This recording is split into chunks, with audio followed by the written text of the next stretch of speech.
Fantasy Age by Green Ronin Games. I'm so excited to have this whole team of superheroes, like real life superheroes, but also in character heroes, along with us today. Oh my gosh. I can't even do the game first. I want to talk about all of you first. So let's see who we have on board. We have Rick. Hello. Hi. How's it going, Rich? I'm Rick Budd. I'm the host of Temple Fate from Xander, and I'm super excited to be here. I'm excited that you're here too. And next up, we have Amy. Oh, I'm Amy Dallin. Some of y'all might know me from various nerd stuff or Geek and Sundry or DC Daily. And I'm very excited because I haven't rolled dice in so long. Thank you so much for assembling us for the dice rolling. We're all dying. The only thing that I'm sad about is that we can't roll more dice, but the Fantasy Age system is a 3d6 system. So curse its elegant simplicity. We'll play Shadowrun next. It's okay. Great. Next up, we have Teos.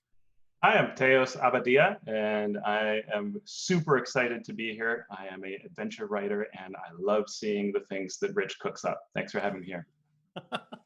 That is fantastic. Let's see, what is your latest adventure? Probably Caverns Deep, available free on the Dwarven Forge website. Ah, very cool, very cool. I was going to jump right into Acquisitions Incorporated. That one's great too. All right, we also have Xander. Yes, hi, I'm Xander Genre. I am a role player, a Twitch streamer, an actor. You might know me from Geek and Sundry stuff as well, or especially LA by Night, World of Darkness. On Saving Throw, I was in Dark Lanterns, the Eberron show, which was so great. You can catch all of it on the Dungeons and Dragons YouTube channel, I believe. Yeah, that's right. And then I stream myself on twitch.tv/Xanderific on Mondays and Tuesdays. Wow, this is such a great group. I'm so happy that you all wanted to hang out and play Fantasy Age together. This is fantastic. Yay. Oh my gosh. Gosh, where should I go next? To Fantasy Age? Talk about Fantasy Age a little bit, right? This is a game that you may be familiar with if you saw, let's see, Titan's Grave with Will Wheaton, or also Dragon Age. Dragon Age RPG is in the Fantasy Age genre. The Age system is the adventure game engine, and I keep wanting to call it the Age RPG, but it's too many games. Let's see, it's also, Blue Rose, there's Modern Age, the Expanse version of the Age system is coming out. I got to play a one-shot of that recently. It's very good. The deal is you have 3d6 and you roll 3d6 and you want to roll really high. So exactly. The game is built for action. I always want to call it the action adventure or action system. Because basically when we roll our 3 dice, one of them is a different color, and that's your stunt die. And in this game, we're going to try and stunt all the time. That's my hope. So stunts are a major part of this game. They make it really cinematic. They make combats and a lot of scenes exciting, I hope. So that's what I want to show off today as we explore this system. That's my goal. Also, good story. Also, a team of great people. What else? And of course, here on Saving Throw, we have Dom in the back running everything. Thank you so much, Dom and Saving Throw, for hosting us all. I'm so happy. And we already have folks out there donating and unlocking our secret benefits for this game. And I know that often those unlocks are going to be rerolls. In this game, they are adding to a group stunt pool. So you 4 players have already accumulated 5 stunt points. Ooh. Yeah, we've got Double Click's live meeting of night. We have Zach Heidi, Not Always Weak, and Pippa Hillebrand already donating. Thank you all so much. Oh, thank you. And hello. So the way stunts work is anytime you roll 3d6 on any check, as long as you are successful, you check your dice, and if you roll doubles, you have stunted. You check your die of a different color, and you can spend that many points doing stunts, and we all have our stunt tables open so that we can check through those. This game has written stunts perfect for combat. It's got stunts for role-playing. It's got stunts for exploration. It's got stunts for the 4th thing. Spells. Spells, thank you. I had it in front of me. I thought it was a secret category. Like, Lock it? Ooh, I felt like Hermione just then. I know the answer. We're already on the right track. This is so good. What else is cool? This game also, like, all the monsters have unique stunts as well that are written for those. It's easy to write your own stunts. So you have some pretty basic ones right now, but the game can get more detailed. And as you gain levels in this game, you get a mastery over stunts and all sorts of stuff as well. So I love it. I love it. Should we any questions about the game before we get started? You ready to go? Should we introduce this city and this world and start introducing all of you? Yeah. All right. Yeah. So we are playing today. Our adventure takes us to the teeming metropolis of Alduin. And today it's about to be treated to the next great advance in magical technology. The launch of the very first airship. Now, Fantasy Age isn't like a huge, like tons and tons of magic everywhere. It's pretty relatively low magic. So this is a huge deal that someone has developed an airship and they are about to launch it today from Alduin. Let's see. So basically the way this is set up is we are here in Alduin, which is, I don't want to say Gondor, but let's say Gondor. And it's that kind of like structured city. It's a metropolis. It's the biggest city around. And it's got its palace all the way up on top, of course, and like the lower markets and docks and things down below. There is a waterfall that basically runs right through the city. And over that waterfall is a huge bridge, the High Bridge, which is at the very top level. And for the last 3 weeks, even longer, they've been building a huge wooden structure up at the top of those. And inside, because everyone's talking about it, they are building the airship. No one knows what it looks like, but it's in there. The inventor, Torvald Thrombus, has come all the way to this city to team up with House Ornod, which is one of the most wealthy houses in town, to blend magic and engineering together and create this airship. So today is the day. It's supposed to be launch day. And right now, people are standing on the bridges, right, on all the levels, on their roofs. There are flags, there are streamers hanging everywhere. It's just a huge, joyous celebration. Everyone is very excited to see this airship launch from the top, plummet down that waterfall, and then just like in every movie you can think of, right, it goes over the edge and then it's gone. And then gracefully like launches up from the ground. That's what you're all hoping to see today. And with that, who's coming to this show? Who is joining our adventure today? Let's go same order. So I suppose let's go with D first. Amelia Buckleberry. Hi. I'm a student of magic. Should I describe myself physically or just say that I'm here? Oh, however you like. All of it. I can't wait to see the airship. I've heard so much about it. I keep trying to get in to see it, but they keep really good watch on that building. But we've been working our way through into the good graces of the city guard, so I'm kind of hoping that maybe today will be the day that they're going to let us in and see it. So I'm a halfling, obviously. I got red hair in big sort of, the frizzes won't quite stop, but maybe if I spent, I'm just really dedicated to my lightning magic studies, and it's an unfortunate side effect on the hair. But yeah, I'm from a small village. My family ran the Buckleberry Inn for generations. That's not important. I'm at magic school, and I'm doing lots of amazing new learning experiences in the city, and I really want to see this airship get launched. Perfect. Thank you. We also have, we have Ned. I'm Ned Point, and I'm a human, and I'm a big, giant, kind of scary-looking guy. I think something like the Hound from Game of Thrones or something like that. Just, wouldn't want to run into him in a dark alley type. I honestly couldn't care less about this stupid airship. I used to be they call a highwayman, a robber, a bit of a scoundrel, criminal, wanted, such and such. And well, I ran into some trouble, and long story short, I needed some help from the priesthood of the sovereign host. They they took me in and they tended my wounds and they saved my life in exchange for my vow that I would only do good from that day on.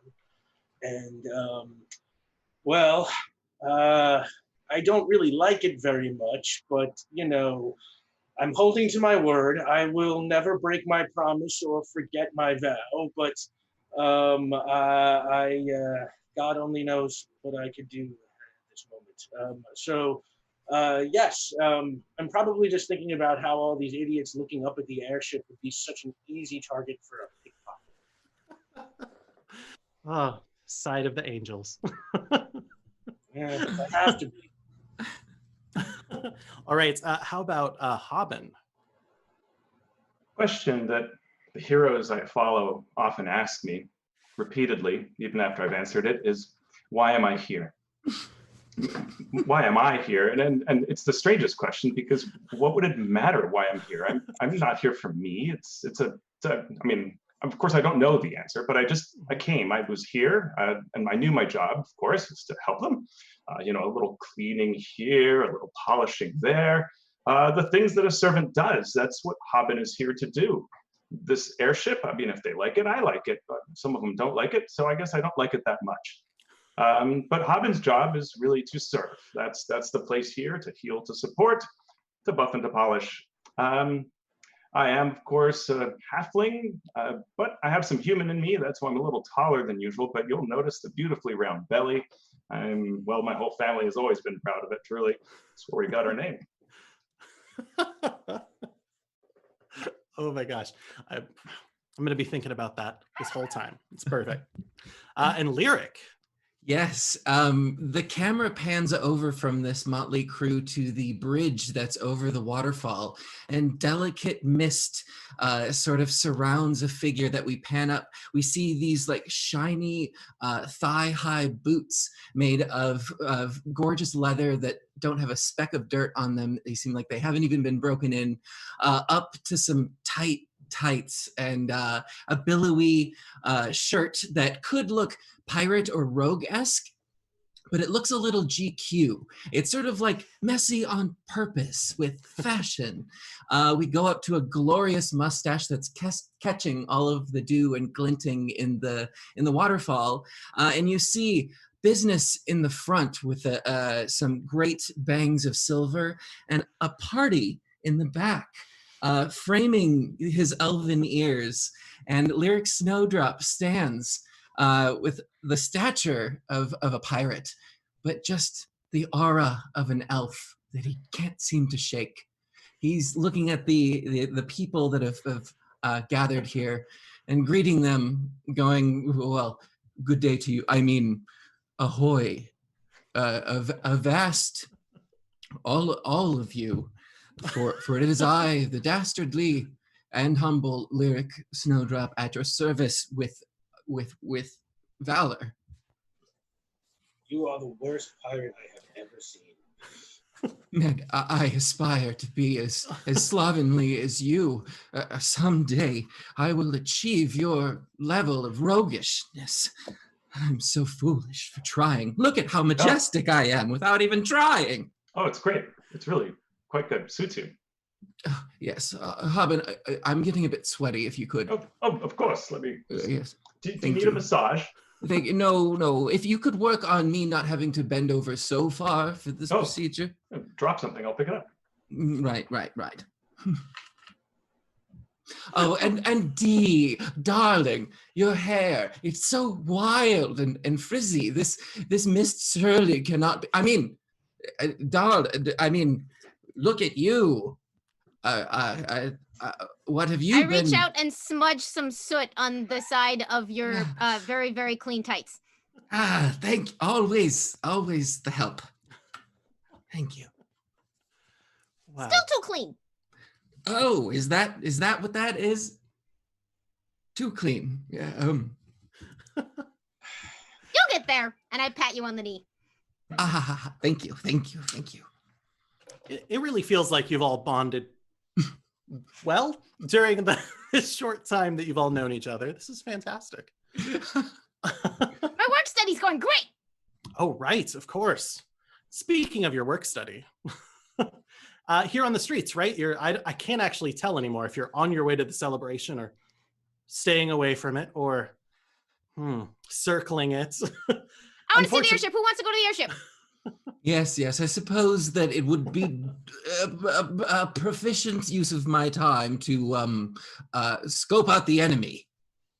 Yes. And plunder the knowledge of the airship. It was well said. Thank you, It's Robin. every time better. Yes, I've been trying. Goodness. Great, we all agree. Perfect. To the airship.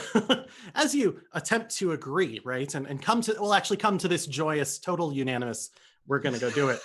An acquaintance of yours is walking down the road and sees you.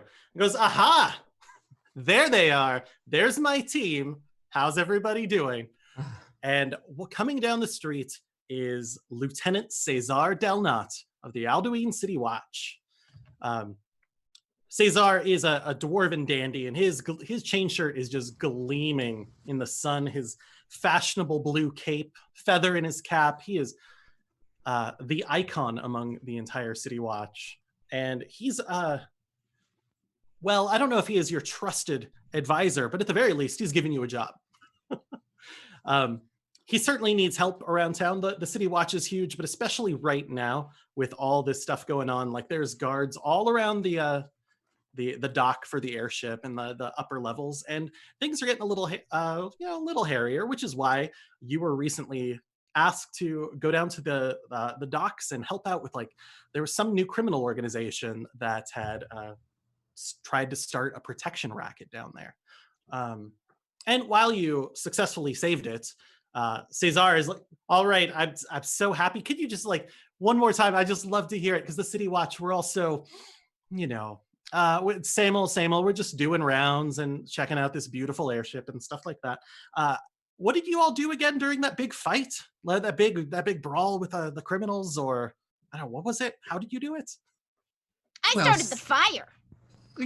Cesar, we cannot just give away our secrets to the authorities. What sort of roguish individuals do you think we are to be giving such of our trade secrets? I was particularly amazing, though. The parkour flips that I did were astounding, and very much tasteful. That is very good to hear. The fire again, I'm glad that the fire was put out. It was distracting. It was distracting. Right? So that meant that many people weren't there to see the parkour, the elegant parkour, if there was a fire distracting, right? Well, it meant that nobody noticed what everybody else was doing, which was the plan. Oh, of course, you were the distraction. The fire. Particularly Dogs Ned. are so flammable. Of course. I mean, we did see the flips, so it was impressive. They were good. Could have cleared 3 barrels easily. You're welcome. Your recreation was excellent last time, when you reported back in 2 weeks ago. And Ned, what did you? Lieutenant, I definitely did not deliver a very severe beatdown to that gang's leg breaker. Yes, you did. No. It was great.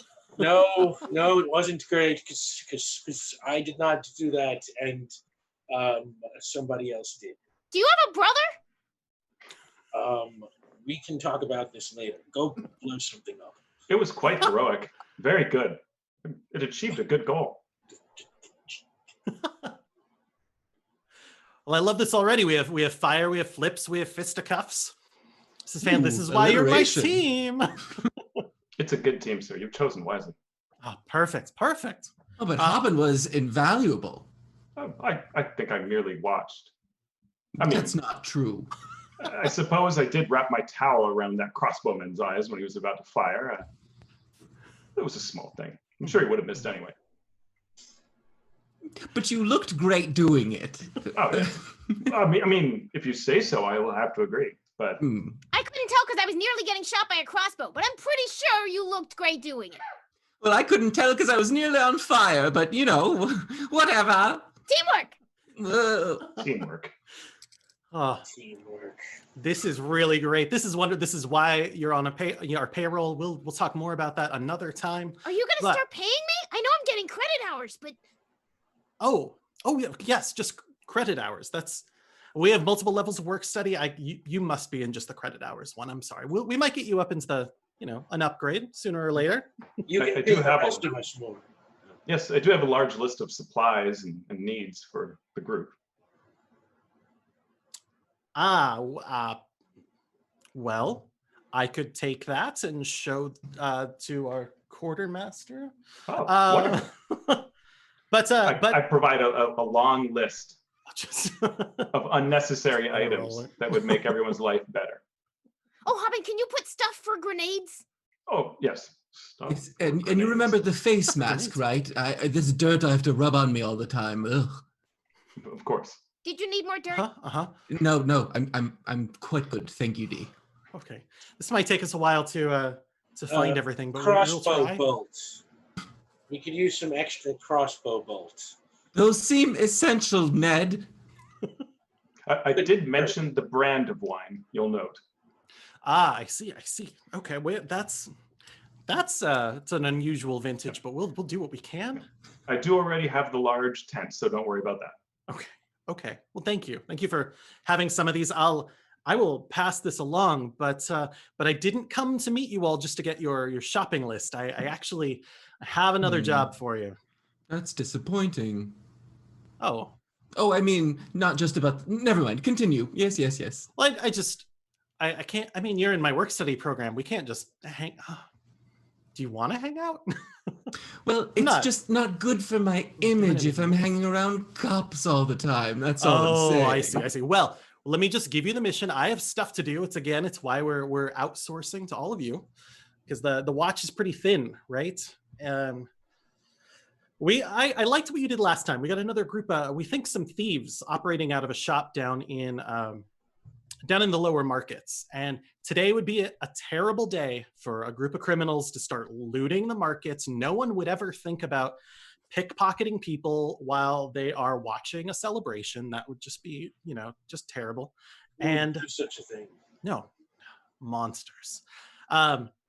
We've got the sky docks up there on lockdown, so I need you to go and find this house. Like, just take care of it. I don't know what's going on there exactly. We've been taking a look at it, and he passes over a little drawing of a building. It's a sign on the top of it that's kind of someone has just written Tannery across the top. So you'll smell it before you find it, I'm sure.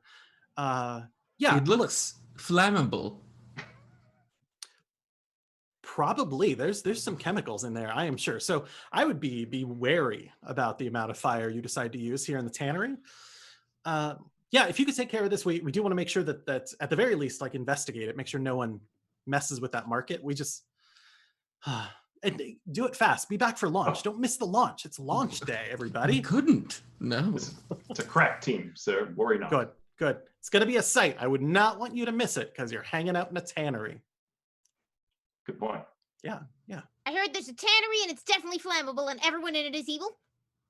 That's what the reports say. Are we sure it's a good idea to bring this one here to some place where everything is, flammable? I trust all of you implicitly. Ooh, that's probably your first mistake. Well, if it turns out that my trust was unrewarded, I'll just have to hold back credit, I suppose. So, right? You must pass the Good. class. Well, we can do this. Perfect. Then please, down in the lower markets, not far, just check it out. Make sure nothing bad is about to happen down there. Stop it if there is. Yeah, have fun. It's a learning experience. Got to get back to the docks. Big day. Enjoy. Lower markets. All right. He turns and he walks away. This is great, everybody. Work. We're gonna learn Wonderful. so much. Just What do you where I think? belong, in the lower markets. Mhm. It's the perfect place to learn the pirate life, the pirate trade, right? The smell. Ned, what did you The mean? smell. Nothing. Never mind. Let's just go. Oh my Okay. gosh.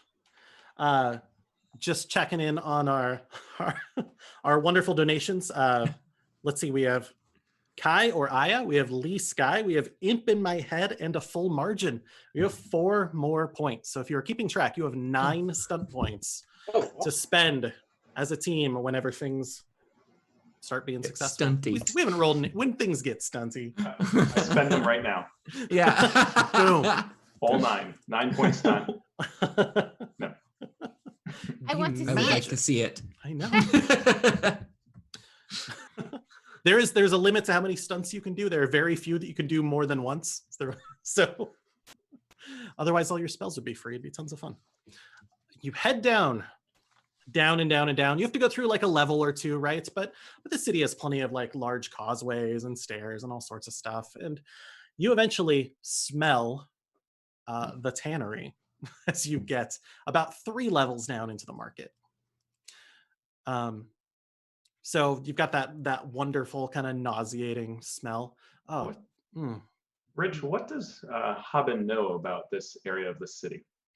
that is a good question. Haben is always looking to sound useful to his fellow companions.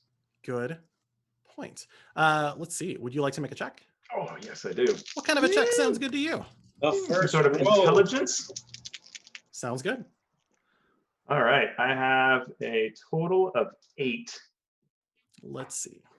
So checking out so the game basically works on a target number system, right? A test difficulty. And an 8 is just in between success at a routine and an easy task. And so you know a little bit of basic information. Let's see. The lower market is definitely where work gets done, right? We've got our tanneries, we've got our slaughterhouses, we have our sanitation, we have all those sorts of things happening down here in this zone. The nobility does not head down here very often. In fact, I think most of the people in the city hang out more in like not the lower, but the middle markets. So not a whole lot to purchase here or come to find. You go here if you have to. I act like a tour guide, as if this were all valuable information that one would pay to hear. Perfect. Lyric is taking notes. Oh, that's a building. Oh, fascinating. How flammable does it look? It's quite flammable. These areas are not built so well. Please, let's not, until it's needed. What about that one? Yeah. No flame. It's best not to burn unless one has to burn. I mean, but you do you, and I'll help you either way.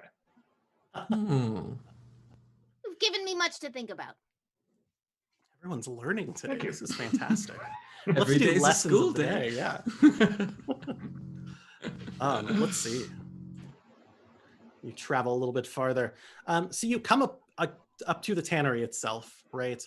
And it's looking pretty ramshackle. Basically, it is a building covered in skins, right? There are deer skins hanging outside that are tanning. There are multiple windows, but they have all been covered by canvas or deer skin or something else. There is a large awning, and beneath that is a door into the building itself. Here in kind of the entryway, there's just it's lots of gross stuff. Tanning is not like a wonderful process. And they are definitely, yes.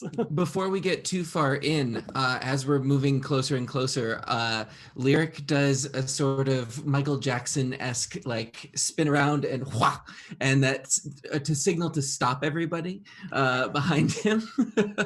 And he'll do this and sort of, I'll move ahead to do a sort of perception scouting check. Perfect. Around the tannery. Sounds good to me. Go ahead and give me a roll. Yes. So with this, I have foci in both seeing and hearing. Perfect. Okay. So I rolled 12, and I have double 3s and a 3 on my stunt die. Okay. So 12 is successful. Absolutely, which means you do have 3 points to spend on stunts. You can check out the Yes. exploration stunts if there's anything there you want to take a look at. Okay. So let me think. Do I get information from the first perception sure. check? Okay. Yes. So taking a look around, first of all, it's because all of these windows are kind of blocked up. It seems like they are trying to keep the smell either in or out. You don't know if it's better inside or worse inside, but they're trying to keep it different at the very least. And so it's hard to tell what's going on inside, but your scouting check shows you that this door is the door. You don't see another entrance. You also don't see anyone outside. You do hear some light noises from inside. You can tell that there are people here. There's some, it's not like a dusty place. There's traffic going through here and things like that, but you don't see anyone on the exterior at all. Okay.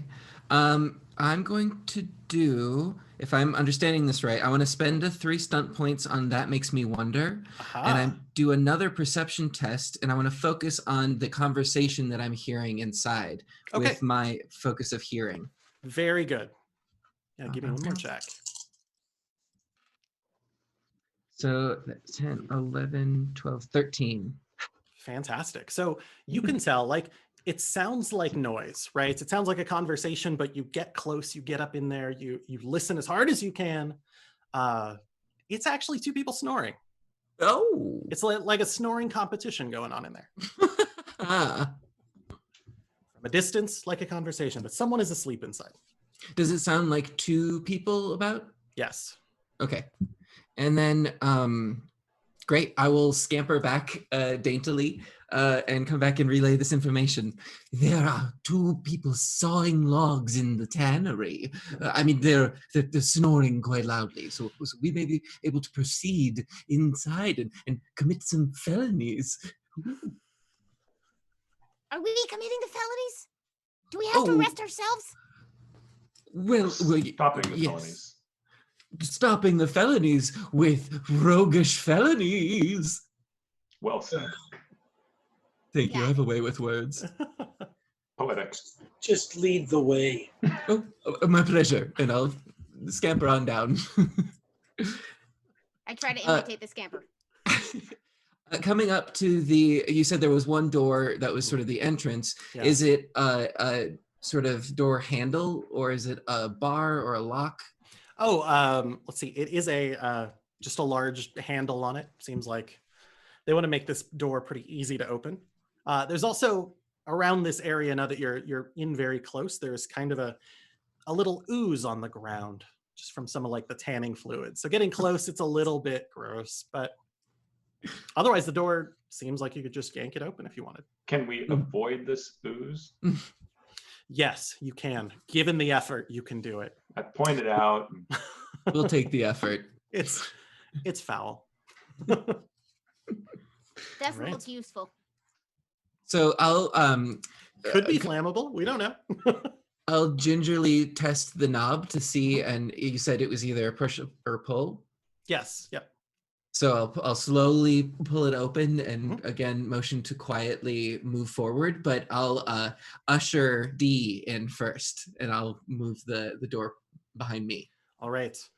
You pull it open, and this is kind of the only light inside it. So there's just this entryway of light. D slips inside. All right. And you look around into just darkness. Let's see. Nothing here. Do you have dark sight? I don't believe I do. As a halfling. I know you have a lantern, but I do, but it's kind of broken. Although if you want to rule that it works. I feel like I would have written it down if I had dark sight. right. I just want to double feel check like we this don't abilities. have Oh that. yeah, it Right, would be under halflings do not. powers, Mhm. talents, and specializations. But Halflings do not have it. Right. Well, there's always a chance So- that I just forgot to write it down. So thank is you for ve- confirming. Now there is some light through the door behind you, and you can see that there are also like some of these skins that have been tanned and stretched have been brought in here, and they're kind of laid around in different places. So leaning Um, back towards the door, I go, the smells are very intense, but they forgot all of the lights. are you having a problem seeing? I could do lightning. Maybe not right now. I pass you a sprig of rosemary. Hold it under your nose. Thank you. Wow. Still can't see. And then I will, I have a tiny fancy lantern that I will spark up with my flint and steel. I'm holding the door open with like my boot, and I'm leaning back out of the building and trying to like strike up the lantern. And as soon as I get it working, I'll lean back in and pass it off. I right. lean towards Ned and I say, won't that wake the sleeping people? I pull out my mace and just sort of like pound it in the other hand. And, whatever happens, happens. All right. Indeed. D is now inside the tannery. The door is slightly open, and you have a lantern that you were scouting around with. I'm curious how your stealth has done. Would you mind giving me a dexterity check? Is all dexterity odds. again? I'm good at this. I have a focus in stealth, which takes Perfect. my 1 to a 3, right? Yes. Ooh. How about 13 with doubles and a 6 on the stunt die? Oh my Wow! gosh. Well, you are stealthing pretty darn well. If there are any exploration stunts you would like to use, not all of them will apply to this check, but Oh my gosh. You're like of them Ghost might. in the Shell or Mission Impossible-ing it, where you're just flipping around and right. Yeah. I don't seem like I would be that agile, but I'm pressing myself against a wall and then I'm Uh-huh. sideways and I'm under a table. Your lantern, like as you're moving it through and checking this place out and making this check, it passes over 2 snoring figures and 2 other figures, all asleep in the room. Kind of on the other side of the room, off in the distance, they've got some bedrolls laid out.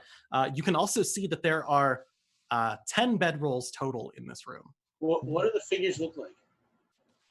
Can we tell like anything about Curled up. No. They all look asleep. They have weapons very near to hand. And this room looks like what's a good word for it? Like a barracks in a lot of senses. Like there's a lot of stuff around. The tannery stuff has been pushed to the sides, and you can see tables that are filled with papers. Like there's their kitchen over here. It looks like someone has occupied this building and is living out of it. If that helps, but the clothing doesn't give you anything in particular. I'd like to say that I'm doing this so impressively that I'm gonna spend 2 of those stunt points on a speedy search. I completed in half the time it would otherwise take. Very nice. Can I do more than 1 stunt if I have the points? You can. As many as you can. Then I would also, who knows whether, I don't know if this makes sense. Is this something I declare now? If I were to declare the upper hand, That's a good plan. Yes. this means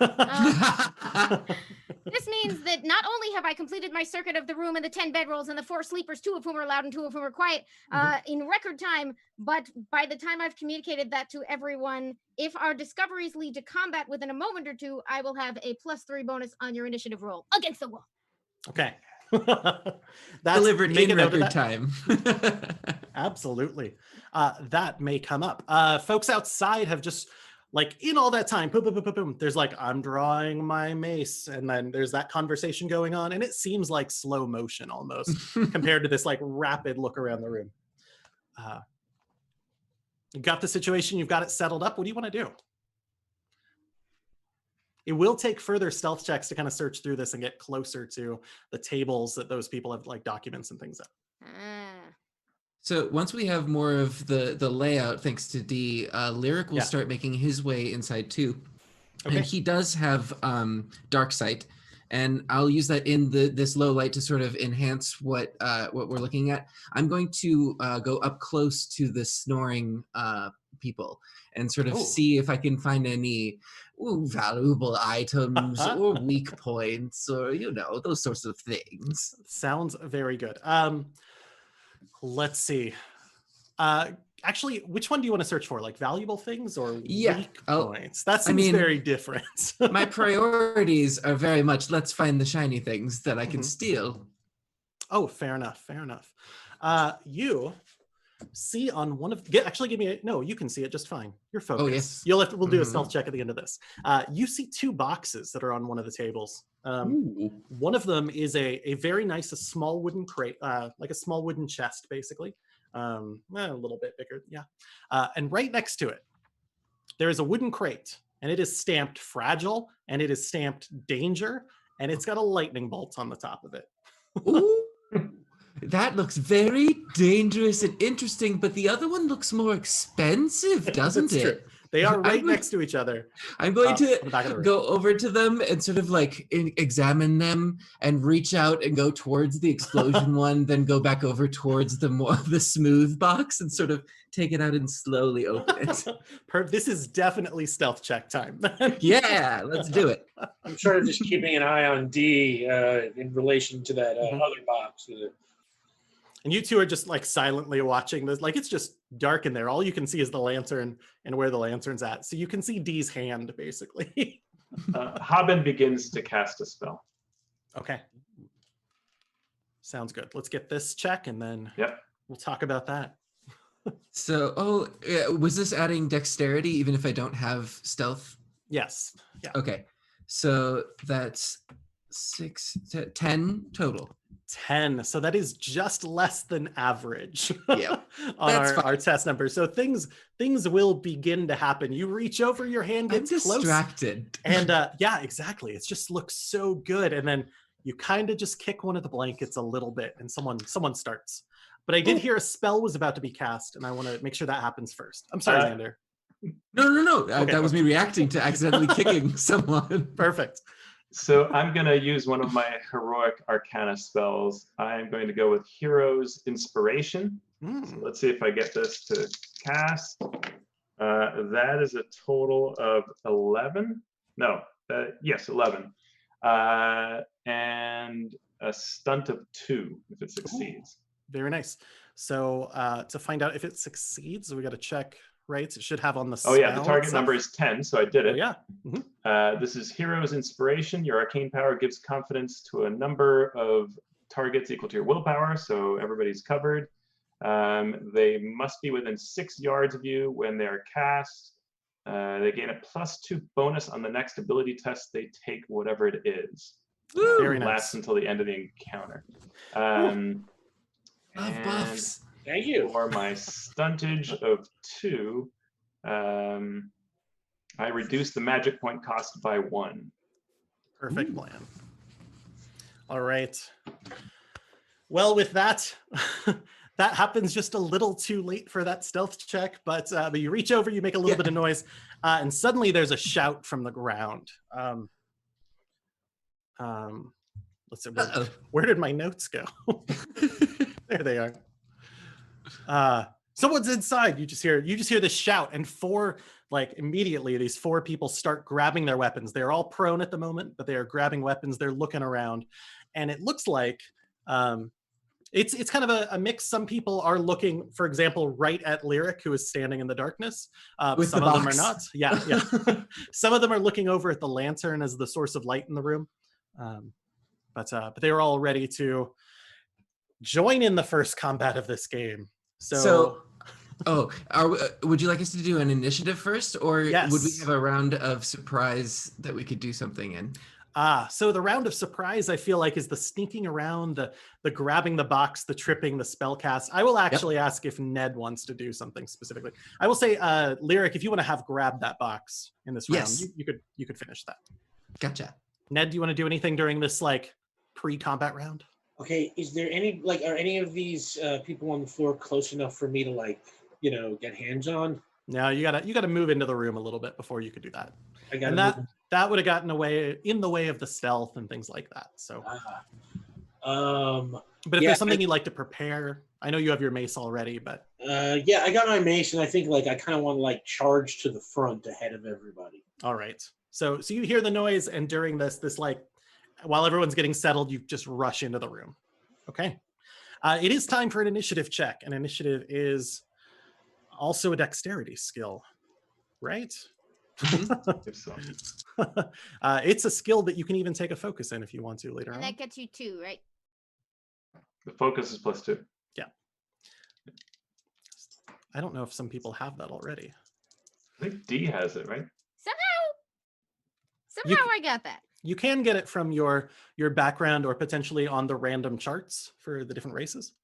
So That might be absolutely. halfling boldness. Aha. Very nice. And you have to say it in that way. Halfling boldness. That's, I think all abilities should be read out that way. Absolutely. Yeah. Heroic Arcana. All right, let me get initiative. Bedelia, what do you got? 8, 9, 10, 11 plus, I think, 6 with my upper hand for a 17. Very Woo! nice. Very nice. How about Ned? Ooh, quick question. Does the +2 buff apply to this? Or is it a next check? Oh, that's a good question. So it is, let's see, how does that, Not This to is a make good it more question. complicated. I'm curious if you get to 19? choose when to use it or if it is your next check. It does say the next. So I guess in theory, everybody gets a +2 now. Hmm. 19. But whatever you want. I Yeah. would let it for this be up to you, Okay. whether Okay. the intent is like for the first attack round or just to go quickly. You're already in a pretty good position, so Okay, know. 17. it's up to Yeah. you. Yeah, 17? yeah. Okay. Ned.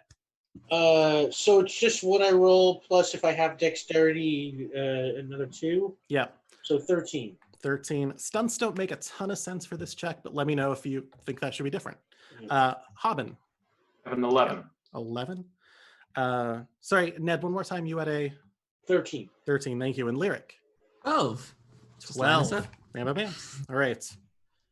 And we're going to be here and here and here and here. Perfect. All right.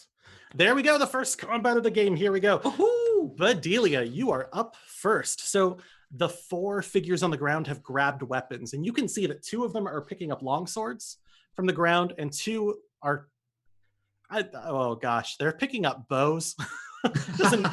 They seem like maybe they want to get some distance in this room or something. It doesn't seem like a great plan at this point, but that's what they're up to. Who is standing? Are they standing around the box with the lightning bolt? Some of them are like they're kind of in a long line. So 2 of them are right there, and 2 of them are a little further away. They're all fairly close, so it'd be easy for any of you to move and engage with any of these figures during this little combat. Which of them is standing closest to the lightning bolt box? I would say one of the ones going for a longsword. Longsword guy. Yeah. All right. I don't know what that is, but I know I want it. So I'm gonna shoot a jolt at the guy standing by the box. And try to stun him in place. Perfect. Or tell me more about this jolt. A surge of energy coming out of my hands towards Yes. one visible character within 10 yards, which will slightly singe him, but ideally stun him in place. Okay. All right. Mhm. So let's see. Double checking our lightning arcana on my end. So you need to make a, let's see, for this one, a casting check to cast it, right? Yeah. And then I need to make a check on my end to see if I save or not. Yes, I have to Okay. hit target 11, and then you have to do a Constitution save, I think. Perfect. Yeah, in this game, casting takes action, like beyond just actions. It takes magic points, which I love that this is a magic point system personally. And you also have to succeed at a target number in order to even cast the spell. And if you fail, you lose the spell points. It's very sad. Mhm.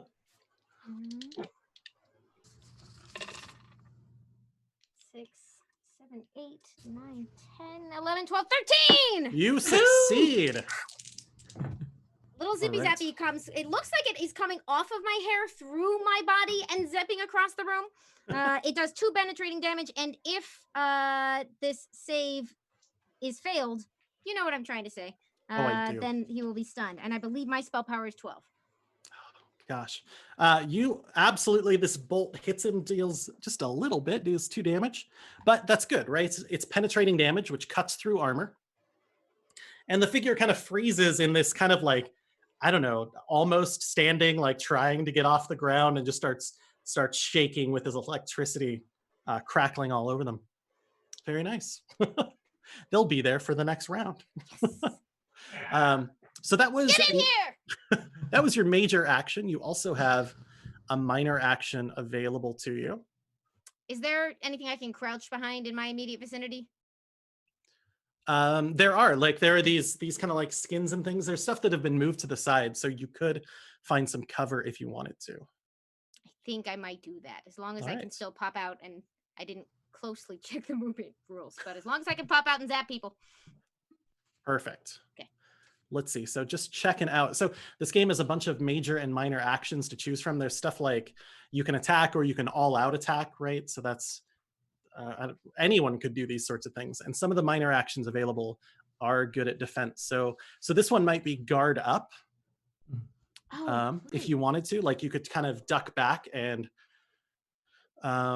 yes, I would love that. add a bonus to your defense. Let's see.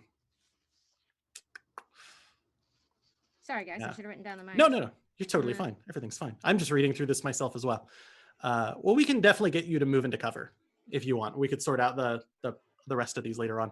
That one is like when you want to do it, it's going to make your other abilities a little less effective. So you'd have got like a -1 on your attack. But yeah. So we could do that for next time. But you duck back a little bit, get behind some cover. We also have Ned like moving in the middle of the room, so you don't seem like a current melee target. Sound good? All right. And they are gonna try. I got some good rolls here. So one of the ones with the long sword, not that one, because that one's not going anywhere. Stands up and is not right next to Lyric. This is the other one. And this one is going to move towards what seems to be the threat in the room, which is this mace wielding hulking figure. Hulking, would that be an appropriate term for Ned? Yeah, I like that. Hulking works. And rushes at you with a longsword. So 5, 6, 7, 8. What is my bonus there? That is a total of 12. Does a 12 beat your defense rating? My defense is 12. So is it? Then I succeed. Okay. So the longsword comes in just barely, just cuts into you. Dealing. Are you ready? Are you ready? 2d6 plus 1 damage, a total of 8 damage. Okay, so okay. Now, if you are wearing armor, yeah, I am actually. then you have an armor rating. Heavy leather armor, yeah. And that rating will reduce the amount of damage you take. Excuse me, every single time you get hit. Oh, okay. So that's by 4. Okay, so cool. There you go. So yeah, in the game, your defense is pretty low, but your armor cuts down the damage you take. Weird thing about this system. So yeah, that just makes me angry. Oh, okay. Perfect. Right next to Lyric. One of the ones with a bow, the one you kicked in the first place, stands up and looks at you and is going to, after having stand up, they're going to try and move a little bit away, just enough to get off a ranged attack. So they just take a step away from you and... Duck, sir, duck. Well, bam. I keep missing all my notes. There we go. So it goes wide, just totally wide. There's blinking eyes, just not sure what's going on exactly. Got kicked in the face a second ago. That's not true. You rustled a blanket. You wouldn't have kicked anyone in the face. Right. Well, I would. I'm a rogue scoundrel. Perfect. Next up is Ned. And then it's our run. It'll be Ned and then Lyric and then Hobbin. Okay, so who's the closest to me that's not the same one that D hit? This one with a longsword right in your face. Also, can I ask you a question? Like, Yes. I'm holding my mace. If I want to say also pull my crossbow or something, is that an action or a minor action, or can I just do that? To ready would be a, let's see, let's double check. That should be a minor action. Yeah. Minor action, okay. All right, I'm not going to do that for now. I'm just going to swing at that one with my mace. All right. Which is a fighting roll. I got a 3 in fighting, so 5 + 4 is 9, 10, 12, 15. Oh, okay. I was like 12. Well, that'll still do, but 15 is solid. Solid hit. Yeah, so just like. Yeah, roll me up some damage. So damage is 2d6. 10. 10 damage. So They take a little bit less from that. You can kind of see that after this bedroll is off and they kind of struggled out of the blankets, they are wearing light leather armor. So they take a little bit less, but that is still a pretty darn solid hit. You sleep in your armor. I mean, if it's light leather, it's like a cushion. I don't know. Does he say that? Yeah, it just looks down. It's just like, it's warm. I always think about padded leather as like, just that, like it's a quilt, basically. It's so soft. It's just, exactly. It's lovely. Just It's like a puppy. You're protected by a puppy layer. It's nice. Yeah. Don't actually use puppies though. That's a bad idea. Cruella de Vil. All right. The armor rating on that coat. Oh, I don't know. No, I can't. Next up is Lyric. Yeah. Okay. So let me think. The one that's stunned is close to me, right? It would have been behind me, closer to the door type of thing. Right down at your feet. Yeah. So the one that I kicked had gotten up and then starts to like shuffle away, and I'm still holding this box, and I just look at him and say, "On guard, you fiend!" And I'll tuck the box away, and then I'll scamper up the stunned person up to get like a better view above everybody else. Okay. So you just hop up on their back. Perfect. You're another few feet up in the air. Yeah. What do you want to do now? So they just shake. From there, I'm pulling out my own longbow. Oh, nice. Looking towards who looks like the biggest visible threat. Would it be the one that's also pulling out a bow?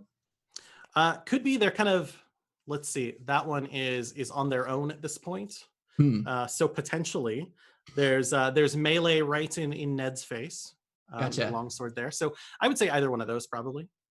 So Lyric full on climbs up this stunned person up to standing on top of their shoulders, takes out the longbow, looks around, and then like crouches on one knee on the shoulders, and then takes aim and shoots at the one that was near him. Fantastic. I like that. All right. So that is 10. For longbow, am I adding anything for the attack? Your accuracy. The accuracy. Oh, right. So that is 14. 14 will absolutely hit. Boom. Roll some longbow damage. Yes. And that is 1d6 plus 5. So 9 total damage. All right. And again, that just like hits that armor.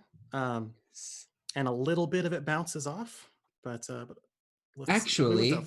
I'm going to spend 2 stunt points from the pool for armor piercing. So pierce armor, you find a chink in your enemy's armor. The target's armor rating is halved, rounded down versus this attack.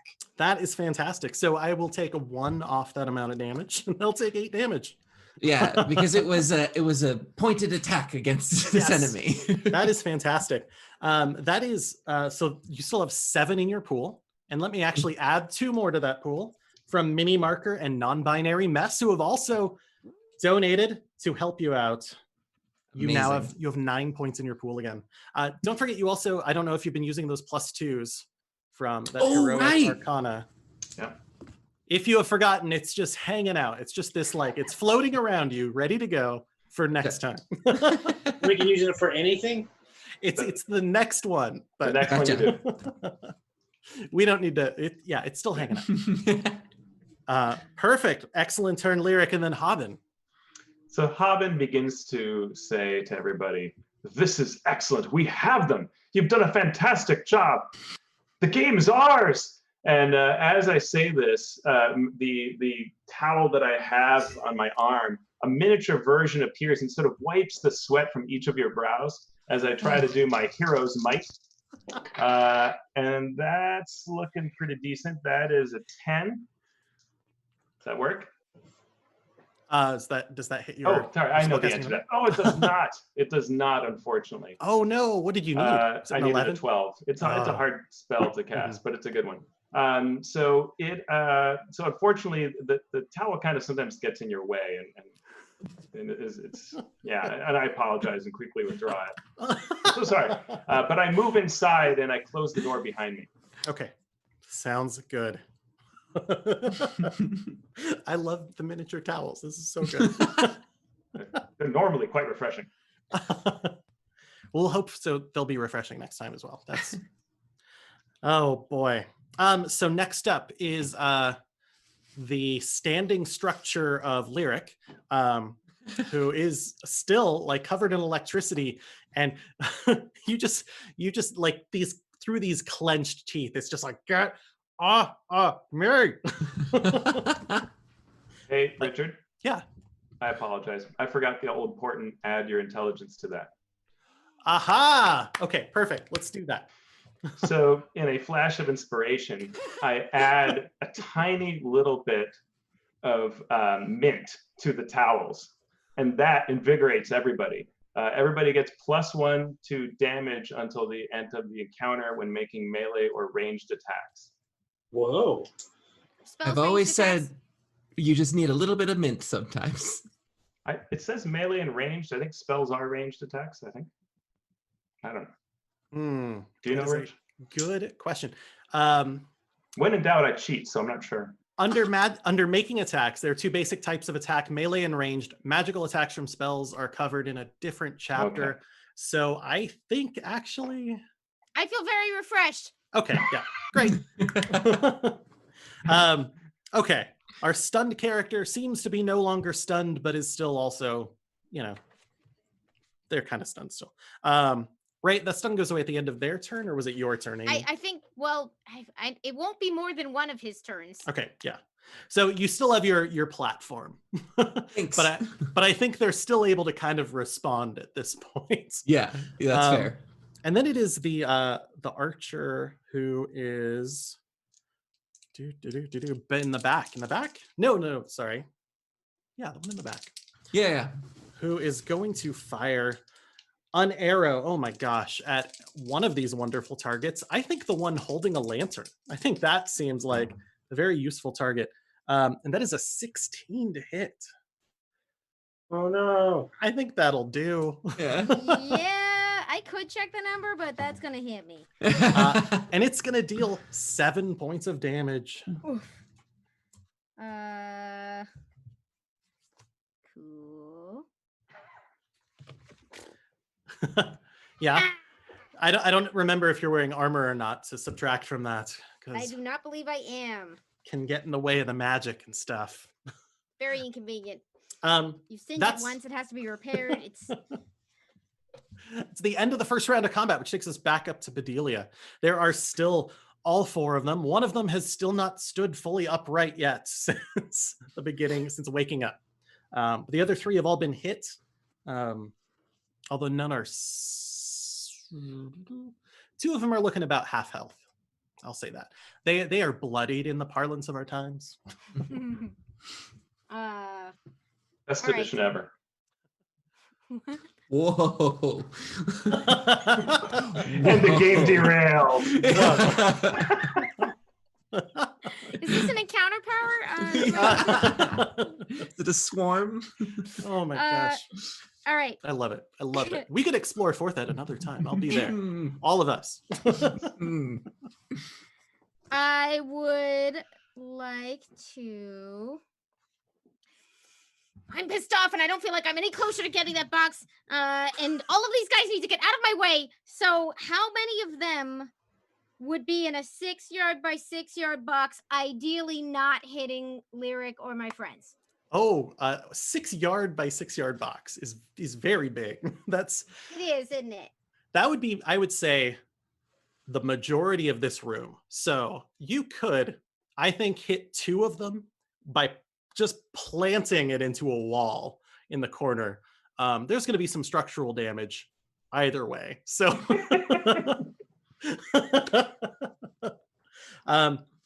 you could get the let's see. I think you could hit the range target that's far away and the melee target that is in Ned's face and avoid everyone else with this.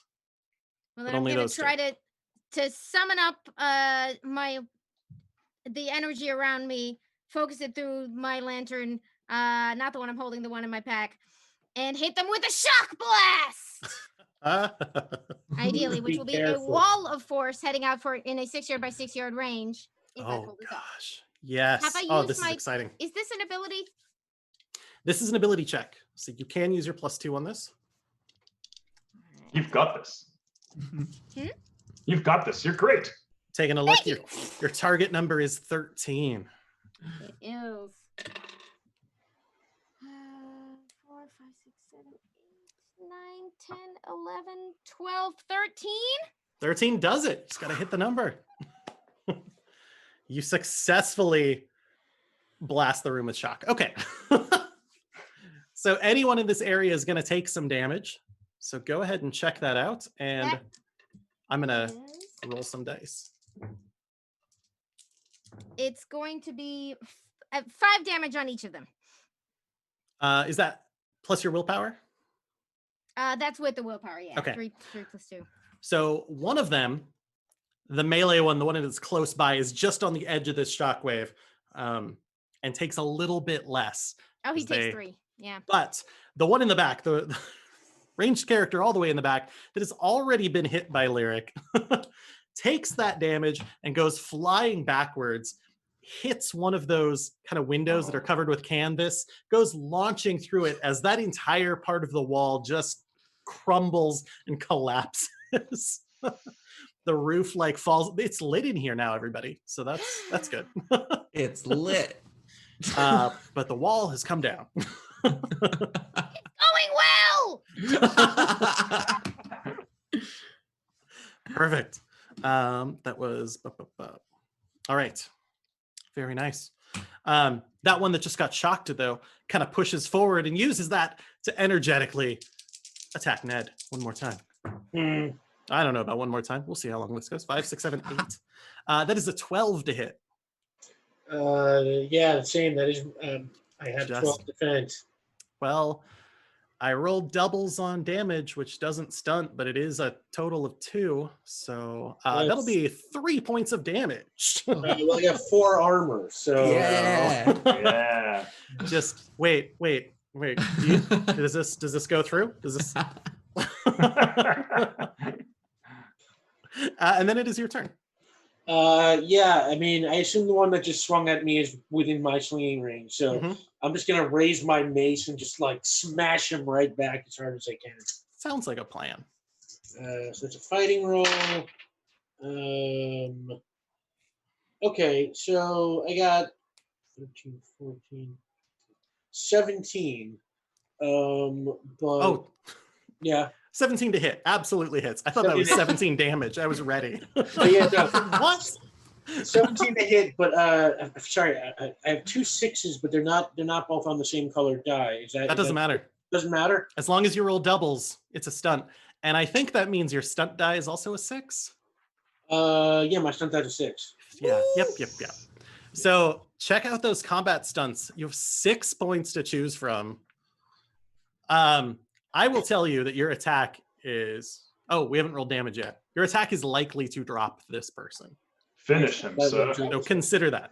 Then I'm going to seize the initiative. Mm-hmm. Ooh. Your attack changes up the tempo of the battle. You move to the top of the initiative order. It means you get to take another turn before some of the combatants get to act again. You remain at the top of the order until someone else seizes the initiative. All right.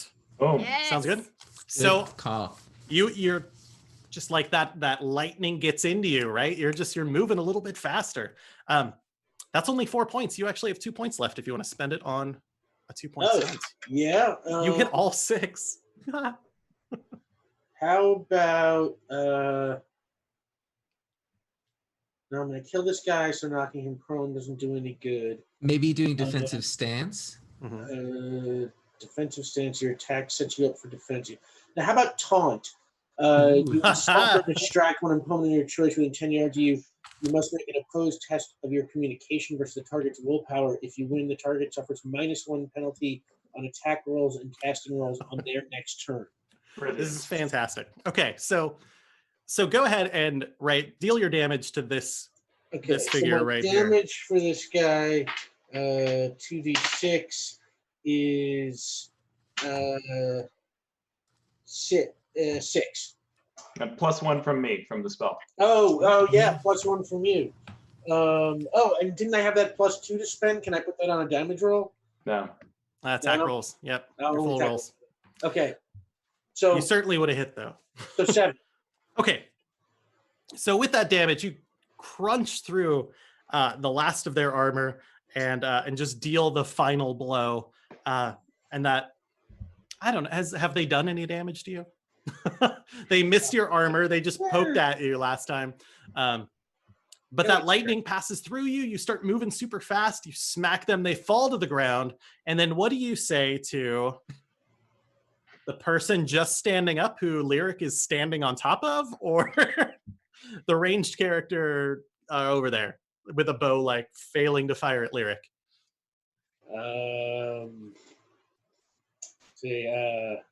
What kind of coward sleeps with his armor on? I failed badly on this check. But go ahead and give me a communication deception check. Communication deception. Well, I have 0 in that, but that's fine. 15. I will tell you, I got a 6 on my self-discipline check. So this, but it's for protection. I'm prepared all the time. And then just like looks down at the ground. You feel like you have demoralized them very well. I love nobody sleeps in armor anymore. It's not cool. But isn't it cool? Isn't it cool? Somebody, even the other, there's only 2 people standing. And the other one is like, no, I'm only doing it because you made me do it. These are orders. Lyric, you are standing on top. Yes, and then longsword wielder that has been taunted, and Lyric will look down. He'll stand up on the shoulders again, and then look down and say, "It's not even good armor." And then, preparing to do like a dance move, he's going to check the balance of the soles of his feet on the shoulder, and then flip around. So the goal here is he's going to flip around and drop kick this person that he's been standing on right on top of the head. Oh, okay. All right, I'm ready for this. Yes. So would that, I assume, be a dexterity check, or would you like to do combat? Let's see. I guess technically it would be a brawling check, right? A strength brawling, a fighting brawling. Okay. But I'm go ahead and add a +2 to this because you're okay, and then I'll add the +2 from the spell because I hadn't yet, and I keep forgetting. So that's +4. So I got an 18 total, and I'm stunting on 6s, baby. What? Stunting on 6s? Oh my gosh. Okay, things are about to go down. So, first of all, what is the damage for brawl? I think it's just a D6. D6, okay. D6 plus your strength. Great. Rick, you may know because you have it on your sheet, I believe. Brawl. Well, you got like special. I get 1d6 damage for a punch because I have unarmed style. I think it's like 1d. I think it's normally 1d3 or something like that. Yeah. Okay. 3. Thank Gotcha. you. Well, yeah, it's 3 points, so that would work within that. Awesome. And +1 damage from my spell. Yes. So 4 damage. 4 from damage. The kick. Then I'm going to spend 1 stunt point on rapid reload, and I'm going to load my longbow in the air as I'm flipping. Then I'm going to spend 3 on lightning attack. I'm going to make a second attack on the same enemy, but I'm going to be using my longbow in short range right behind him as I'm flipping. Totally fine. Full on Legolas. All right, so that is 8, 9, 10, 11, 11 to hit. That'll hit. That hits. Yes! And that's another 8 damage. Oh my gosh. +1? So I'll use the last 2 to up the damage of that with a mighty blow. So another D6 1 in there, right? Yep. So, oh my gosh. Yeah, So, I rolled a 1 on that last one. 4. Well, now I'm not impressed with 10. the whole thing. Well, I will say, so you do all these hits and there's just the last little bit of electricity running through them. So that is still like that damage is exactly, oh, this is all so perfect. And I wanted him to fall as soon as I like touch with my toe on the ground again. Do you He just do you falls. land just on one toe? Yep, just just on the toe of my boot. And I bow. You bow. They also bow as they fall to the ground with just a little bit of electricity, just a smack in the head, an arrow, a single arrow. Wow, that was graceful and wonderful. I love stunting. Okay. Haben, there is only one person left. It is this archer who has done little in this entire battle.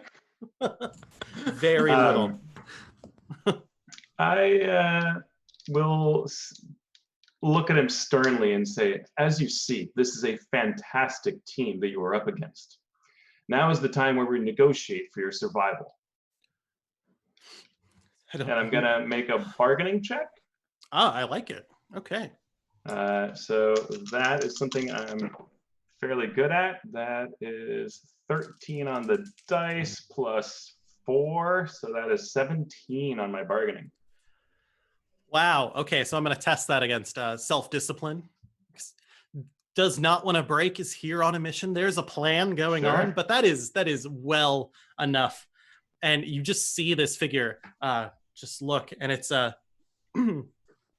it's this dwarven archer who just starts like shaking and looking around and going, I'm the last. Okay, I surrender. Ah, well done, sir. Well done. And I also will go over to D, and I will attempt to do as a minor, which I can do. I will attempt to heal, Ooh, nice. and I am successful. So I am able to heal stunt die plus int. So you get 9 points of health back. Wow. I feel great. So, as I put it, moisten towelette over your wound. That's amazing. So refreshing. It's herbal. You have quite a few herbs. I'm glad my you feel gosh. better. These things are amazing. So I assume we're out of initiative then. Yes, the final villain sits back, hands raised, and says, I surrender, and then looks at you and says something a little bit weird. Says, you don't look like the authorities of Alduin at all. That's right. We are roguish outliers, a pirate group. We are here to take your treasure and pillage your chests. We're here to do we're gonna dastardly. Here we go.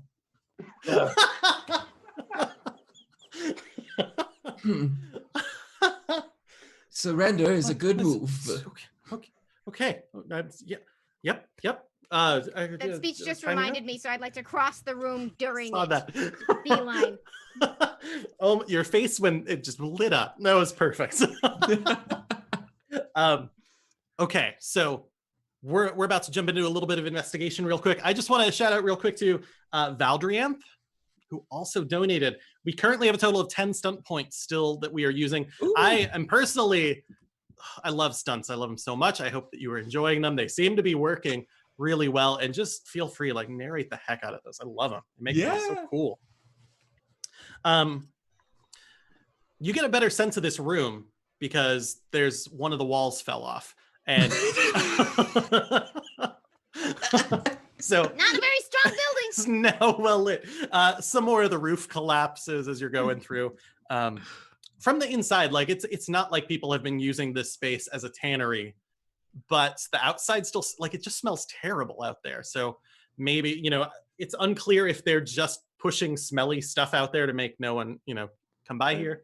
But And but Rich, the inside, yeah. Rich, you mentioned papers, so if I will just Yes. grab them and I pass them to Ned. Okay. You grab 3 pieces of paper. One of them is a copy of the Alduin Times from about a week ago, and it is a detailed. It is like a, hey everybody, this is exactly what's going to be happening with the launch of the Wayfarer. Here's the schedule of events. We're going to be doing this. It's going to be doing this, and it's got all those details that you have come to discover over the last week since they've been announced. But this copy of the paper there's writing all over it. Right, there's careful notes, there's names next to specific times and places on there. Seems like someone is very, very focused on this event. There's also a map that you find. The map is, it is of the sky docks. They can just name things whatever they want. So the sky docks are what they have named this structure that they have built, and there's a map of kind of the upper city around it as well. And there are people like routes, like, there's red marks, 3 red dots here, and there's, red dotted lines going this way and then back to here and things like that.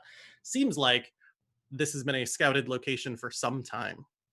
And you find a third piece of paper. And any more questions about any of these is totally fine. I just run through the basics of them. The third piece of paper is a letter written by the head of House Ornod.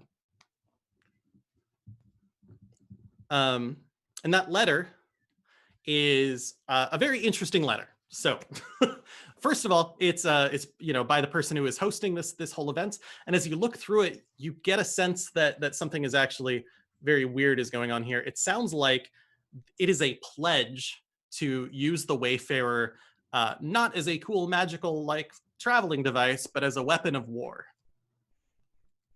And it goes into a few details on that. So you take those 3 documents, you find all that out in that second that it takes you to pass them over to Ned, who also gets it that fast, and everybody else gets it that fast. With those basics, I just want to take a look at the time. It is 9:23. We wanted to take a brief break here, right in the middle. Does this sound good to everybody? Sure. Mm-hmm. Yeah. Leave it on that cliffhanger. Who knows what's Yeah. going to happen next here at the RPG Exploration Society.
All right, we're back. We got left on a mild cliffhanger there, right? What was going on? We had just finished beating up 3 sleeping people. That's how I'm going to phrase that. Oh, yeah, And you say it like that. It was really heroic. it was very heroic. It was very heroic. No, you snuck into the tannery on your mission, and these people woke up and started grabbing weapons, and bam, bam, bam, bam, bam. You have one who has surrendered. You have found 3 very strange documents. 2 of you are holding boxes. What do you want to check out first? Lyric's had this box for so long. Yeah, my attention definitely has turned now to this fancy wooden box. I Okay. shall now procure my booty, as it's known, and I'll flip it open.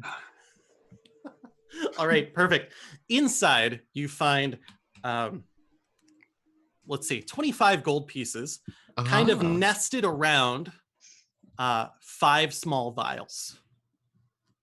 Oh, sorry, was that 25 gold pieces or 25 Gold silver pieces. Ho, ho, ho. Yes. Around a vial? Around 5 small red vials. Red vials. Do these look familiar to me at all, or? They do not, and they don't have any markings on them. Ooh. Yeah.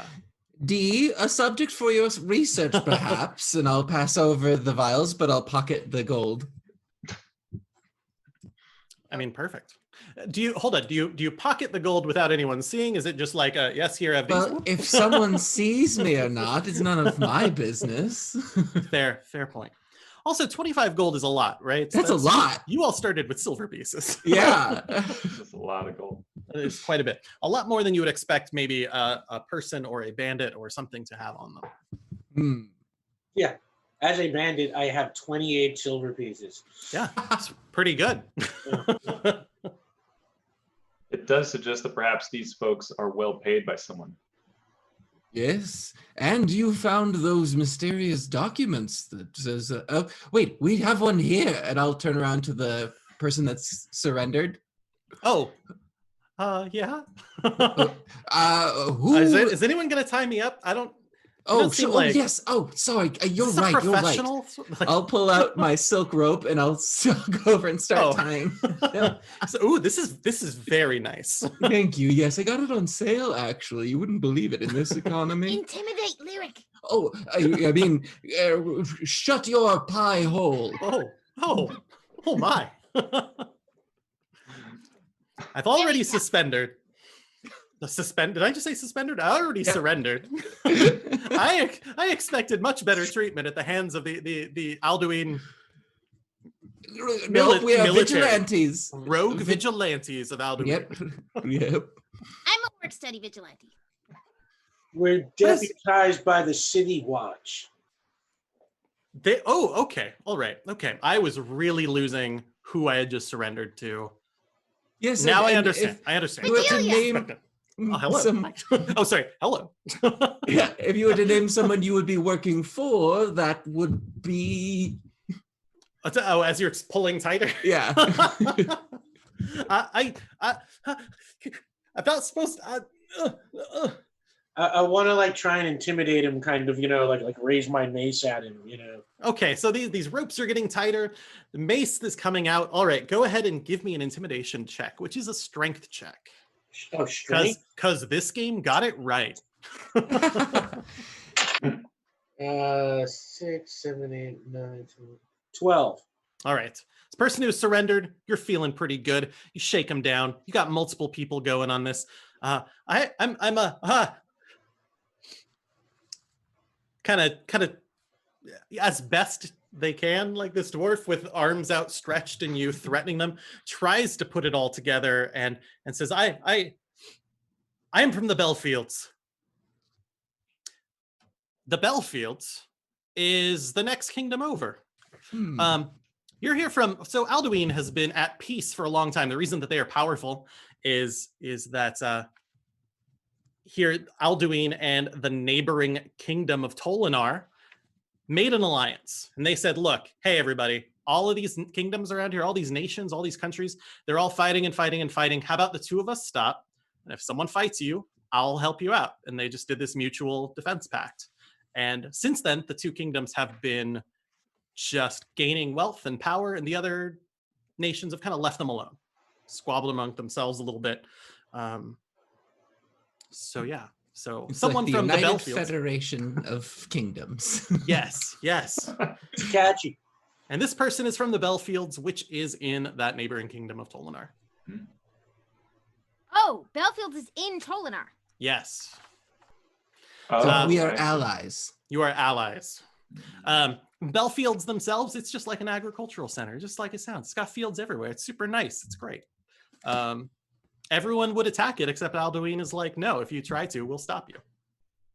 I step forward to the interrogation area and I say, it does seem like we are all now on the same page. And well, as allies, we should celebrate together. And I begin pouring the wine for everyone. I have miniature plates and utensils and things like that. And I put that out in case anyone wants food. And then acting like it's completely okay and awesome, I cut up some of my rations because I ran out of money. And I just put a little bit of rations on the plates. That is amazing. The dwarf. Struggling because I have a giant box in one hand and 5 vials of red stuff that I really want to just start shaking in the other hand, but like the food looks delicious. I pour the wine for you. Thank you. Just exactly. Oh, wow. The dwarf watches all of this with amazement and watches this food and is like taking the glass and taking the plate and waits until you're all done and then throws it on the ground and says, we are not allies, Alduin. Well, how rude. You must be confused. We've been allies for many years. Just away. No. You are developing a weapon of war. You are here to destroy our kingdom. We know everything. Well, if we were to develop a weapon to destroy your kingdom, I'm sure there's a very good and reasonable reason for it. Maybe it deserves to be blown up for some reason. Have you considered that? What doesn't deserve to be blown up? We're allies. We were allies. Oh, now we're allies when it's convenient for you, is it? Say that to the smashed rations on the floor. How rude. The wheat from those rations came from my fields. You And you spilled the wine of wasted. friendship. Start cleaning up. It is pretty messy in here, so that's reasonable. He keeps shaking his head and going, no, it's you. You are the monsters who are coming to attack us, your house or nod. No. Well, I'm not. Well, maybe not. I don't know how your work study program works, but house or nod is absolutely. They're going to build an airship. They're going to bring it to our fields, and they are going to just read the stuff. I heard it was just for exploration. Maybe this is fake. Fake? Yeah, No. Prove No. it. What? Oh, start pointing at the letter that you have in your hands. Just read that, and then when you're done with that, go over here. Read over on that wall where there's like a bunch of yarn on it that's like connecting a whole bunch of things. Like, check that out. Like, Like a headline wall with like the. lots of faces, lots of pictures. this friend, if the great deal was that this airship was going to explode your nation, what was your fantastic plan to take it down? Were you going to infiltrate it perhaps and use it for your own means and take it on a wild adventure with the crew? How did you know? Oh, I mean, that's what I would do if I were to get a You ship. didn't even read any of the stuff. It looks over at the wall and it's like, what did we write all that for? Oh. Oh. Well, I'll tell you one thing. I'm in. I'm ready to switch sides right now. That sounds like a good time. Oh. Well, if you want to just take, this is a very nice rope, but if you want to untie me. No, that's not going to happen. Oh, okay. Derek, you shared the wine of friendship. Well, yes. Well, I mean, Right. Well, this seems like a great time to maybe infiltrate the airship. We could use what they've already planned and take a little looky-loo for ourselves. Can I open this box? Maybe. Yes. Absolutely. Which box do you want to open up? Lightning, No, it's right. The only okay. The other box is open. That's right. You pop open that box somehow with your teeth, like while you're holding Miles. the nails, like the whole thing screeches as you just yank off the lid and spit it out. And inside there's a bunch of straw, and then nestled in the straw are 2 lightning grenades. I'm shaking the vials at them. It is the winter holiday for her, I believe. Yeah, I'll sort of like peek over the side, and it's like, ooh. Perfect. Best day ever! This was for your Perfect. adventure? I'm sorry, what was that? This was for your adventure, suspicious man? Oh no, that was for defense. We were trying to rest up before completing our part of the mission. We were going to take those with us. Sorry. On this map, which of these people where was your group going? Because there's that map that shows like where everybody goes to. Right. There so our group, so we split up into 2 teams, you know, how you do. You split into 2 teams, split the party. And the 4 of us were going to go meet the airship down, you know, the base of the city, and we were going to meet up with our compatriots who were already aboard. Wait. Not. Dang it. Well, I figure either they're right and this airship is a weapon of war and we have to do something about that, or they're wrong and they're aboard that airship intending to bring it down and we have to do something about that. So I think we should go to the airship. Sounds like we're going undercover in the sky. Ugh. Excellent. Just as you mentioned that, you start thinking about it. I would like you to do 2 things, and then a thing is going to happen. Does anyone have any sense of the nobility? Does anyone keep track of like politics or news in town? Historical lore? Absolutely. I'm good with that. Hobby. Yeah, you know, dabble.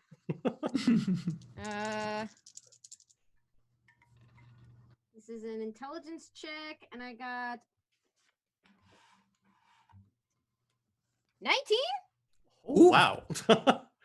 So, taking a look, like House Arnaud, you know them as absolutely wealthy and powerful as many of the nobles are in That's my gossip roll. town. Yeah, right. But you know that actually in the last, you know, like 40 years of peace or so, they have been on the rise. They are favorites of the royalty, and they are absolutely like they are grabbing for contracts and everything else they can. That was an excellent check. Looking at the signature that you see from the head of the house and the way that this letter is written, this kind of lines up with some rumors that you have heard in your historical research. Rumors that the house may actually be trying to maybe, I don't know, take over the royalty. Maybe it's their time to rise. You think that they are a little bit more jealous of the position of others than just happy doing their own thing. And you do, sorry. Do I have a rival at the magic school that is a snot-nosed kid from House Arnaud that will not shut up about all this? Absolutely. Their father will hear about this for sure. He remember about everything. You blow up one part of a haircut. What? You definitely remember that one time that he was talking to his friends, his 2 friends who were both larger than he is, and looks at one of them and says, "If we can't take over this kingdom, we'll take over that next kingdom. We're gonna take over a kingdom." That's what my dad says. I relate all of this while I'm staring at the little red vials, which I'm still hoping will explode. Oh my gosh. Get to those vials in a second, but yeah, you get the sense that they're not quite on the up and up, maybe. And with that, you start to check out these vials, and you hear, like, it's not a loudspeaker or anything, but you hear these trumpets start blaring from outside, and it sounds like there's some sort of, like, you know, parade call, like it's something big's about to happen. It's that kind of fanfare that is just blaring. Thank you. Oh, I believe they're starting the festivities. We've got to get on that ship if that's your plan. Goes, ah, it's too late. It's too late. Can I just punch this guy out? Yeah. Okay. I do that. Done. All right. Let's see. We have these vials. Do you want to carry them with you, or do you want to leave them here, or do you want to stow them? Hobbin, would you take these? But of course, I will carry them for you. Sounds I don't know good. what they do yet. They could explode, but it seems unlikely. Okay. We could ask the dwarf, well, if you'd like. The dwarf is currently snoring. Okay. They just got punched out, Oh, but yeah. you could fix that. Never mind. Actually, but before you hear this fanfare, you pass it back and forth, you look at it, you shake it. As you shake them, the red vials seem to swirl a little bit. Some new colors come out of it. You actually do recognize this liquid. You think you do. Can either of you give me an intelligence check to kind of identify what this substance is? Either of our mages. 16. Oh, sounds good. You do know this. This is a very potent source of mana, actually. It's like a very wild mana potion. Each one of these will give you back 1 magic point. Oh, wonderful. Not huge. Yeah. But that's what they do. And you've got 5 of them? Cool. All right. Yes. All right. Do we want to drink those now? I don't know how much you spent on your lightning awesome effect. It did take some out of me. How much did it take you to let me? I'm not too bad off. Please use them. I'll take 2.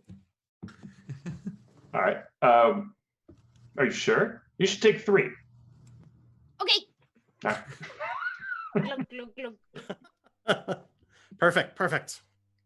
And with that, the fanfare keeps blaring, calms down a little bit. I don't hear anything, and then it goes again. Oh, Let's go. All right. oh. Quick, before we're leaving, I'm gonna look at what the people were wearing. Does it seem like they were in any sort of like uniform or disguise of their own, or were they just in like standard clothes? Let's see. You look in here, and they're not wearing much. I mean, they've got their armor and their pajamas over their armor, or under one of the two. Right.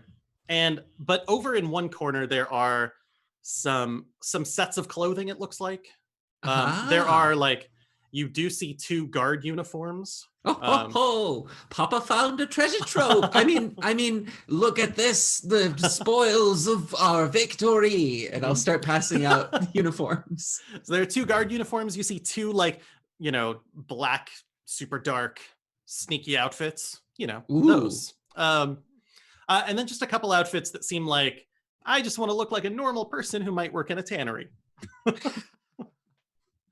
So some disguises.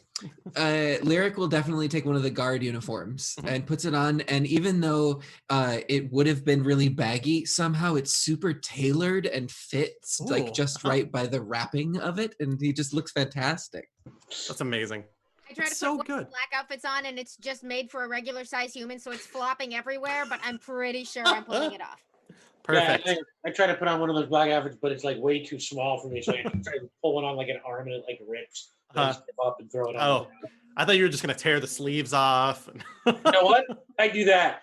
Pull I the rip neck sleeves open. off. Yeah, pull the neck open, like totally like go. Yeah. That's all right. Amazing. All right, the fanfare goes a 3rd time. Let's go. All right. Rushing outside, you immediately see cheering people. There's people on the rooftops up ahead, not really in this lower market, but they're cheering, they're waving their hands. They've got flags and banners that they're waving back and forth. And you can see up in the highest part of the city, this large wooden building, the warehouse doors have opened wide. And what you can see is the front of, looks like a pretty normal ship, actually, pushing its way out of this warehouse. The crowd is cheering. There's definitely, you can see almost just from looking up, the teams of trumpeters up there. You can see there is a platform, and there are people. They must be something. Yeah. They must be saying something really nice and dramatic and, commemorating the moment, but you can't hear any of that. Heroes, do I understand that if we go to the spot on the map, we can get onto the ship? Is that what I? We'll get onto the ship one way or another. Seems like it. Well, let's go there. Right, it's because the pathways do show like the ways to get around the guards and things like that. It seems like you should be able to get into that area. Sweet. All right. You running for it? Are you rushing? You going? Do it. All right. You start heading up. So you were levels down, right? And you make your way up from the gross lower market, kind of into these lower wards, a little bit better, more cheering, more flags. You get higher and higher and higher. The fanfare keeps going. The speeches keep going. You see this, this gnome in like a very elaborate outfit wave to everyone and then enter the airship. There's people getting onto the ship. It looks like there's a pretty large crowd getting onto this airship. And as you start going up, get closer, you get through the lower, you get through the middle, you start getting into the upper wards. And the final fanfare happens and the airship starts moving. It pushes away from the dock and you see it's like a 3-story ship. It's huge. It doesn't have any it's got long wings that unfurl as it comes out of this. It definitely seems like it's mostly going to be gliding. It is these 2 massive, almost like water wheel, like a stern wheeler sort of thing on the back. How that's going to get through the air, who knows? Magic is wild. And it starts coming out, and as you are rushing up, it begins heading over the falls. And you look around at where you are, and you see the ship leaving, and you can't get up there. It's gone. And you look at the ship, and then you look over here, and there's the bridge. And the bridge over the waterfall. This boat is going to go plummeting down underneath the bridge and then soar out to the fields beyond. And you look at that bridge and you see that there are flags and streamers hanging down the whole thing. It's a wonderfully beautiful decoration. What was that? What was that? Did I hear it? What do you want to do?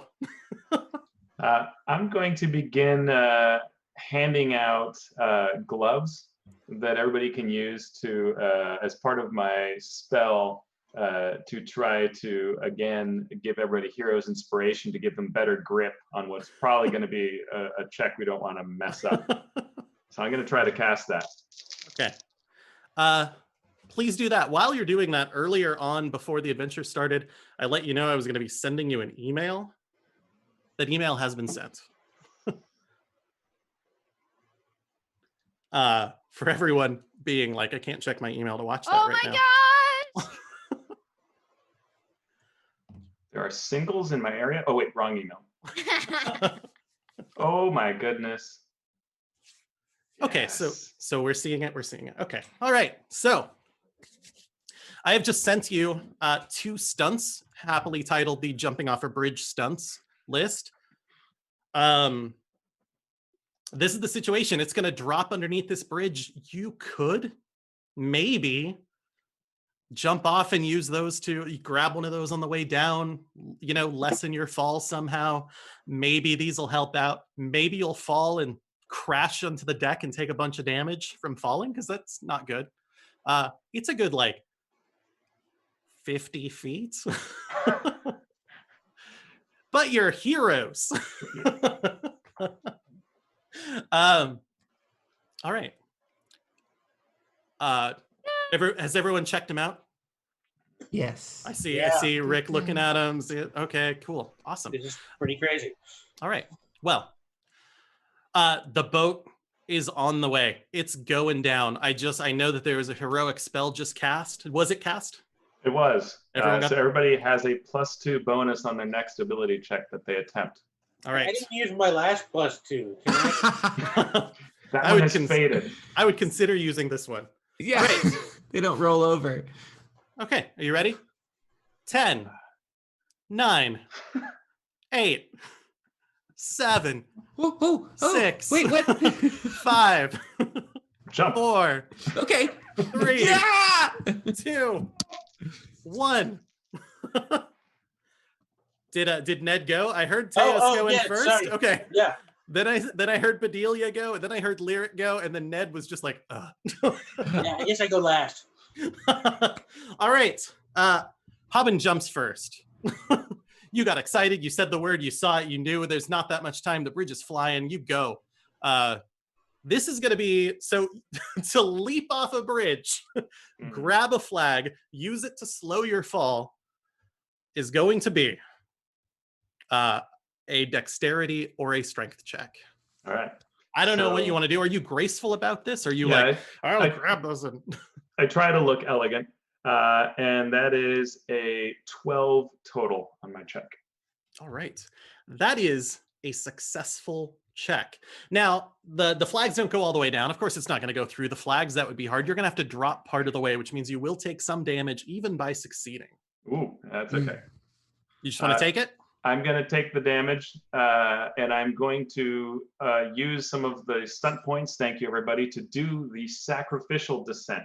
Oh, tell me more. Okay, so. Yeah.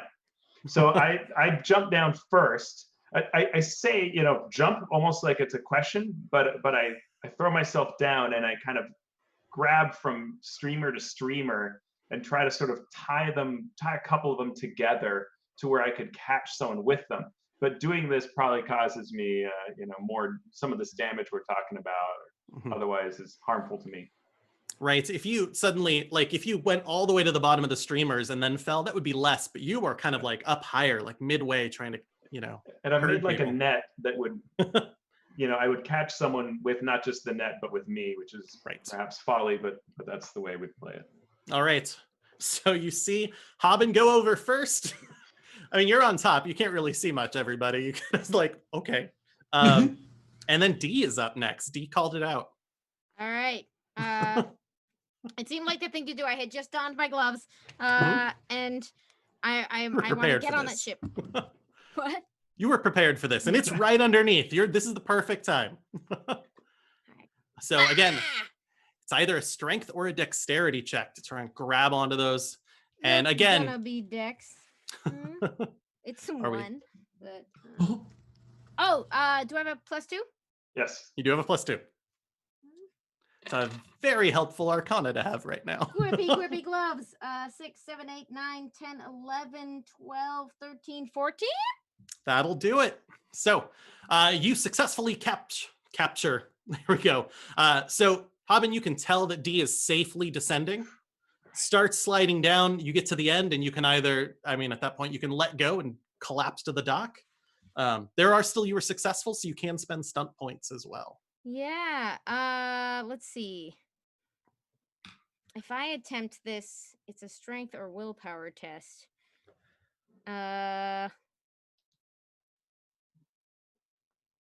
Just to try and catch someone else looking at the sacrificial descent. Yeah, but the dramatic one is the one that prevents damage, right? Right. Prevents you taking damage. So there's two stunts. One of them is this dramatic one where you don't take any damage, and people might even clap for you because you've Cirque du Soleil'd this. And the other one is sacrificing yourself potentially to save someone from just falling off a bridge. I would like to think that would occur to me, but I have some growing to do as a person, and I'm just trying to get on that airship. Right. So probably I'm just going to dramatically hurl myself forward. All right. And try to bounce off that net on the way down. So you spinning around in this cloth, doing the whole thing. All right. Perfect. And I spend 2 points. Thank you so much for those stunt points. That's absolutely great. Hobbin, did you use some stunt points for this one as well from our fantastic viewers? Out of our pool. Thank you. So what are we down to? What's our pool? We're down to 4. We're down to 4. Let me double check that real quick. I'm looking at these stunts. That number might have changed. It is not. 4 remain. Woohoo! We This could is do fantastic. Lyric was up next. Yes. So Lyric also sort of swan dives down once he sees this is happening. There's no preventing it. And then realizes halfway through oh, I'm supposed to be grabbing the flags and stuff. So he sort of takes his time about it, and then as they're whipping by, he picks one that seems okay and sort of does what he does. It's dramatic and acrobatic and flips around. So I would like to do a full-on check with this too, to do a dramatic flourish. All right. Bring it on. I'm going to be using dexterity. Okay, sounds good. That is a 15. Okay, so with a 15, you are successful Yeah. at making it down. Do you want to use the stunt points for the I- dramatic descent? Do oh wait, and then we add. Well, I mean, +2, so it would have been 17. Okay, Um, you are successful. There, because we have 4 in the pool, but none from my roll. And but I want to use the 2 for the dramatic descent. I Mhm. think. Okay, so you're taking 2 of those. That Mhm. leaves us with 2 stunt points remaining in the pool. But you start doing this dramatic descent. We'll get to the landing in just a moment. Yeah. But you're looking really good on the way down. Yeah. All right, and our final leaper is Ned. Yeah. Ready? I'm probably like climbing. I'm using strength, so I'm like kind of climbing down. You know, think like Yeah, you- Andre the Giant climbing up that rope and just brought it down like reverse. Yeah. You got to go fast, but that's good. All right. Do it. You're going the right direction. So it's strength, and then I got a +2 on this because of Hobbit, right? Mhm. Ugh. Oh, tell me more. 12. 12. Let's see. Gosh, I think that +2 is the magic bonus for everyone. That was a sure fall, but with a 12. So you start catching on, right? So you grab this thing, you go down quickly. You don't think the boat is going to leave you behind. No one has failed the check. But you're still going to have to drop at the bottom and take some damage. Okay. Okay. How much? There are 2 points left in the stunt pool, though. If you Yeah, want to I be think I'm gonna- dramatic. I think I'm going to leave him. Okay. So with this, Hobbin jumps first, starts piecing this net together, ready to protect the companions. And the companions, they're like, you already did. Heroic Arcana. And everyone starts leaping down. Hobbin, I take some damage. let's see. Go ahead and give me a strength or willpower test All right. for this one. Willpower is going to be 14. All right. 13. So you build this net. You are fine. You are perfect on this. You've been moving around, pulling them all together. Doesn't phase you a bit. Will is strong. And you then have to make the final jump down to hit the ground. All right. So another check? No, this is just the okay. fall. Right, which is also what Ned is dealing with. The fact that streamers don't go all the way to the deck, you're going to take a little bit of damage from the fall. All right. So you jump, you all land at just about the same time. Can I find out about our 2 dramatic friends? Mhm. How do you 2 land? Because the other 2 are landing in heaps. So for Lyric, the streamer that he had chosen from the top display, he sort of uses that as like a mock parachute and daintily sort of like lands, and he drops it, and it tastefully lands around him like a shawl. And there just seems to be like this shimmer from the moisture that's like catches in the sunlight. And he does like a soft superhero landing, and then flings his mullet in the wind, and it sparkles. Love it. That is incredible. That is incredible. Oh wow. In an intimidating and piratey way. So the crowd bursts into applause, and then Right. until that very end with that intimidating moment, they're like, "Wait a second." How about D? So mine looks more like a cannonball hurling at the deck, and then like a tumbleweed tumbling over and over and over again with a flash of red that is my hair like cycling around.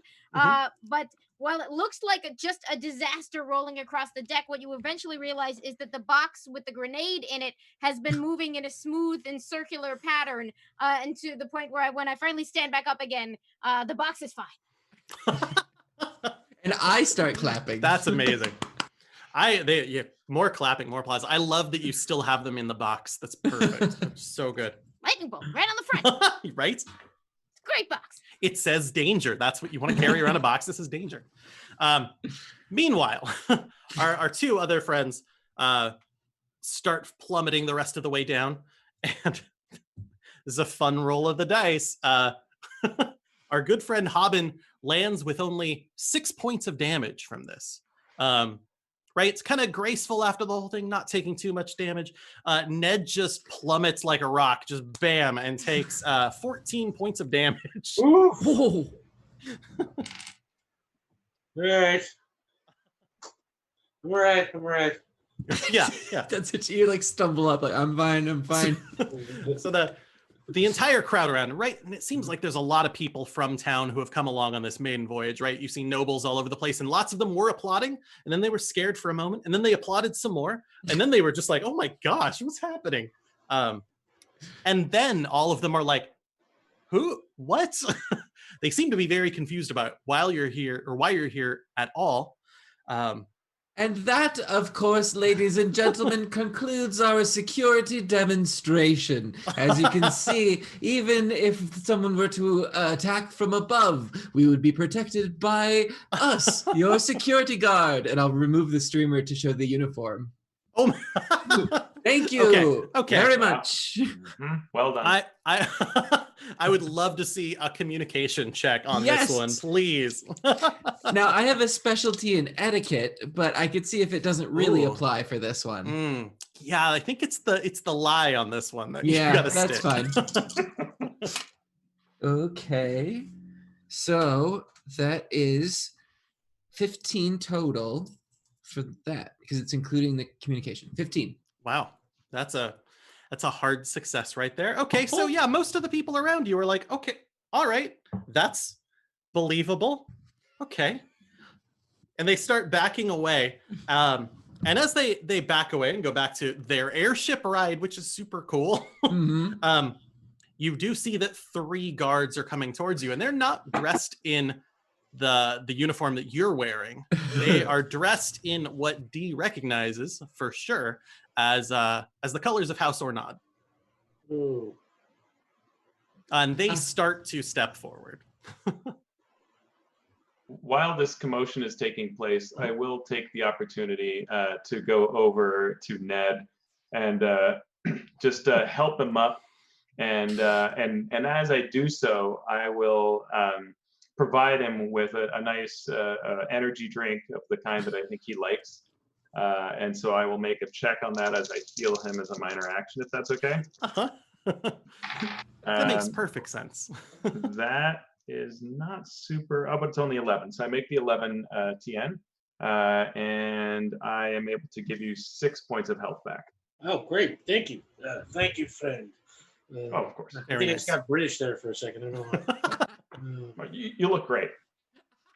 I just want to pause for a moment before we move on and say nice work on the bridge jumping. That was I'm glad we have had our base jumping party here. Yeah. The table is so cool. Yeah. Mark that off on your work study program. Have base Right. jumps. It's probably worth some hazard pay. It's Okay. also really fun to be a player and be like, I wonder what I'm going to do next, and opening up an email from your DM going, jumping off a bridge stunts. Like, oh. Look, my friends jumped off a bridge, okay? I had to. I have it written down that if you haven't made any motion by the end of 10, then the boat goes away, and I'm glad. Glad that happened. I like those kind of just. And then what? Why And the someone- rest of the game is just us like hanging out in the city getting beers. Like, Yeah. You read the news the next day.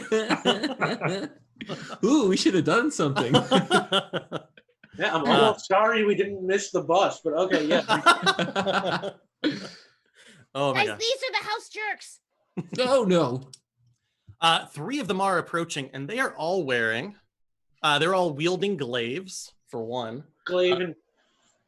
Glaven. They are in Glaven and are wearing, light mail. What's the colors of House Ornod? It's a good question. I always should have thought of this one in advance. Red and green. What's that? Red and green. Like Red and Christmas green? colors. Yeah. Christmas color. Okay, yeah. Yeah. That's right. It needs to be a color combo that we can be like, because it's summertime, so green and red is fine. All right, and they come towards you in these green tabards with this red intricate designs all over them. Very like arcane sigils to them. Very like they're not going to let their guards walk around in just any type of clothing, right? They're gonna make sure they're suited up well. And they move over very quickly, as if wearing a city watch uniform has probably not fooled them that much. And they walk over, and one takes the lead, and it's this orc with this glaive who just looks down at you and says, "What are?" Actually, has everyone stood up? Has Ned stood up? Yeah, Okay.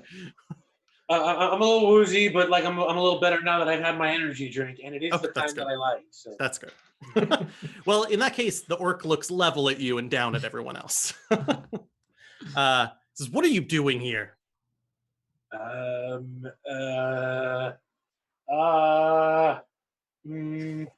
Hell with it, and I just punched the orc.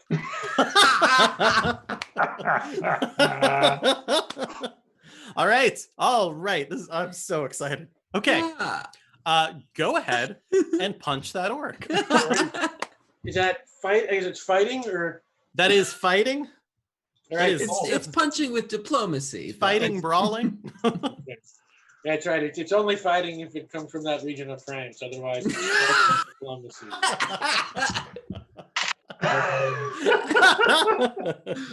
That's really, really good. I'm going to use that in every game from now on. 12. A 12. So a 12 is definitely going to hit. Where's my stats? There they are. Yes, a 12 hits. All right, so I get 1d6 damage for a punch. Bring it because I on. got the unarmed style. Right. 4.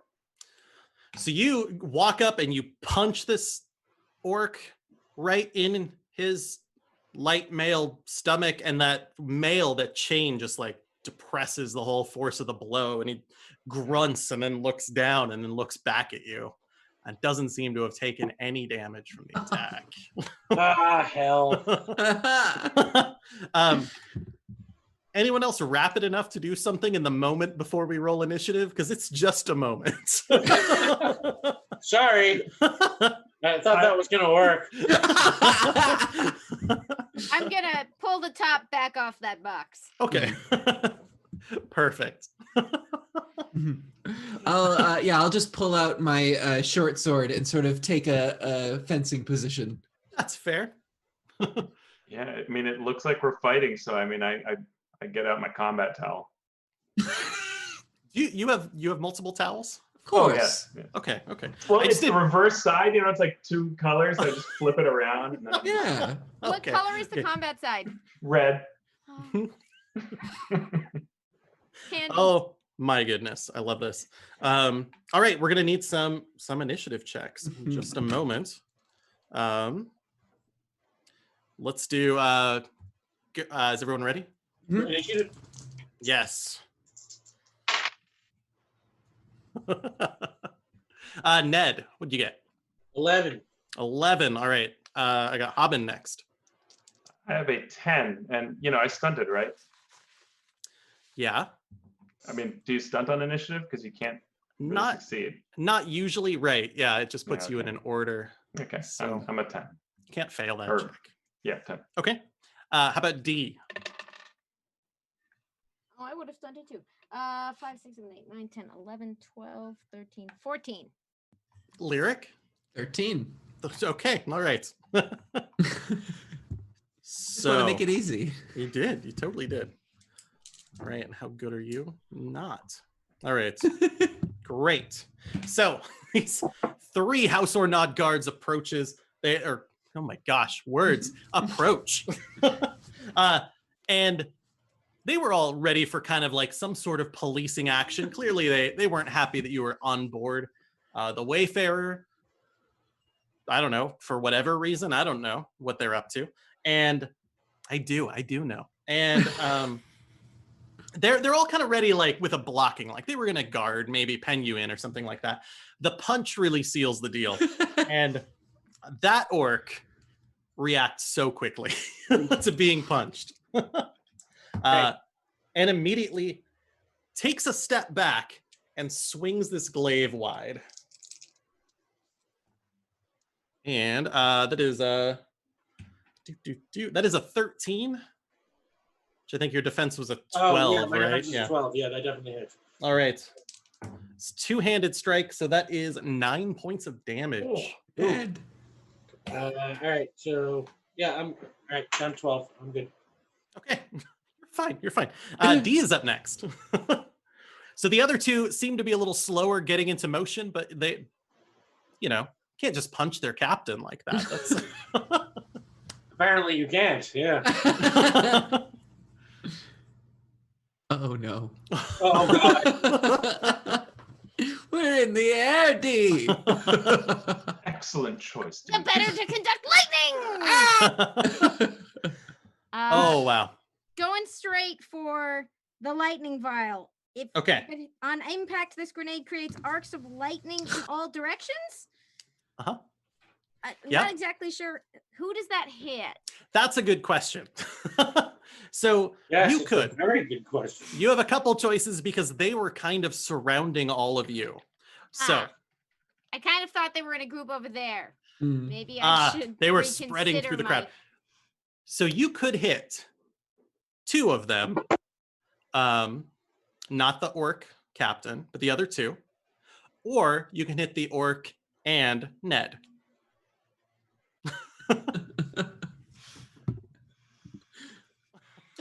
But they're just too close together, right? Why is this taking so long? Yeah, I don't want to influence things, but there is a bad choice. Right? Lightning is going to arc between the two of them. The other two are pretty close together. They've got these long, like, pole arms, and the ends of them are pretty close. It's going to arc between them two. I'm mentally having visions which are distracting and slowing me down of all of the different things that the lightning could hit. But if it seems like I have a reasonable shot at getting the other two, I'm a fling. Okay, absolutely. Go for it. So let's see. So the grenade rules are not super dense in this one. They've got some damage, right? But Yeah. in order to hit, right, hitting anything with a ranged attack is an accuracy check. Okay. So give me an accuracy roll. These don't need to be exact strikes. So the check is not high. Okay. Everyone's defense is low. It's the way this game works. Ooh. How about 13 Uh-huh. with 5 stunt points? Whoa! That's amazing. Okay. You've got 5 stunt points. So think about that for just 1 second. I want to go ahead and check that I just looked at our subscriber bonuses. And I think that one Alpha stream just donated 1 stunt point to the stream. Thank you. That's pretty good. Thank you, Alpha Stream. It's a gift from a gift, so we have to thank the anonymous giftee. It's like Oh, I see. I understand. I understand it's a butler in real life, and so How are you buffing us out of game?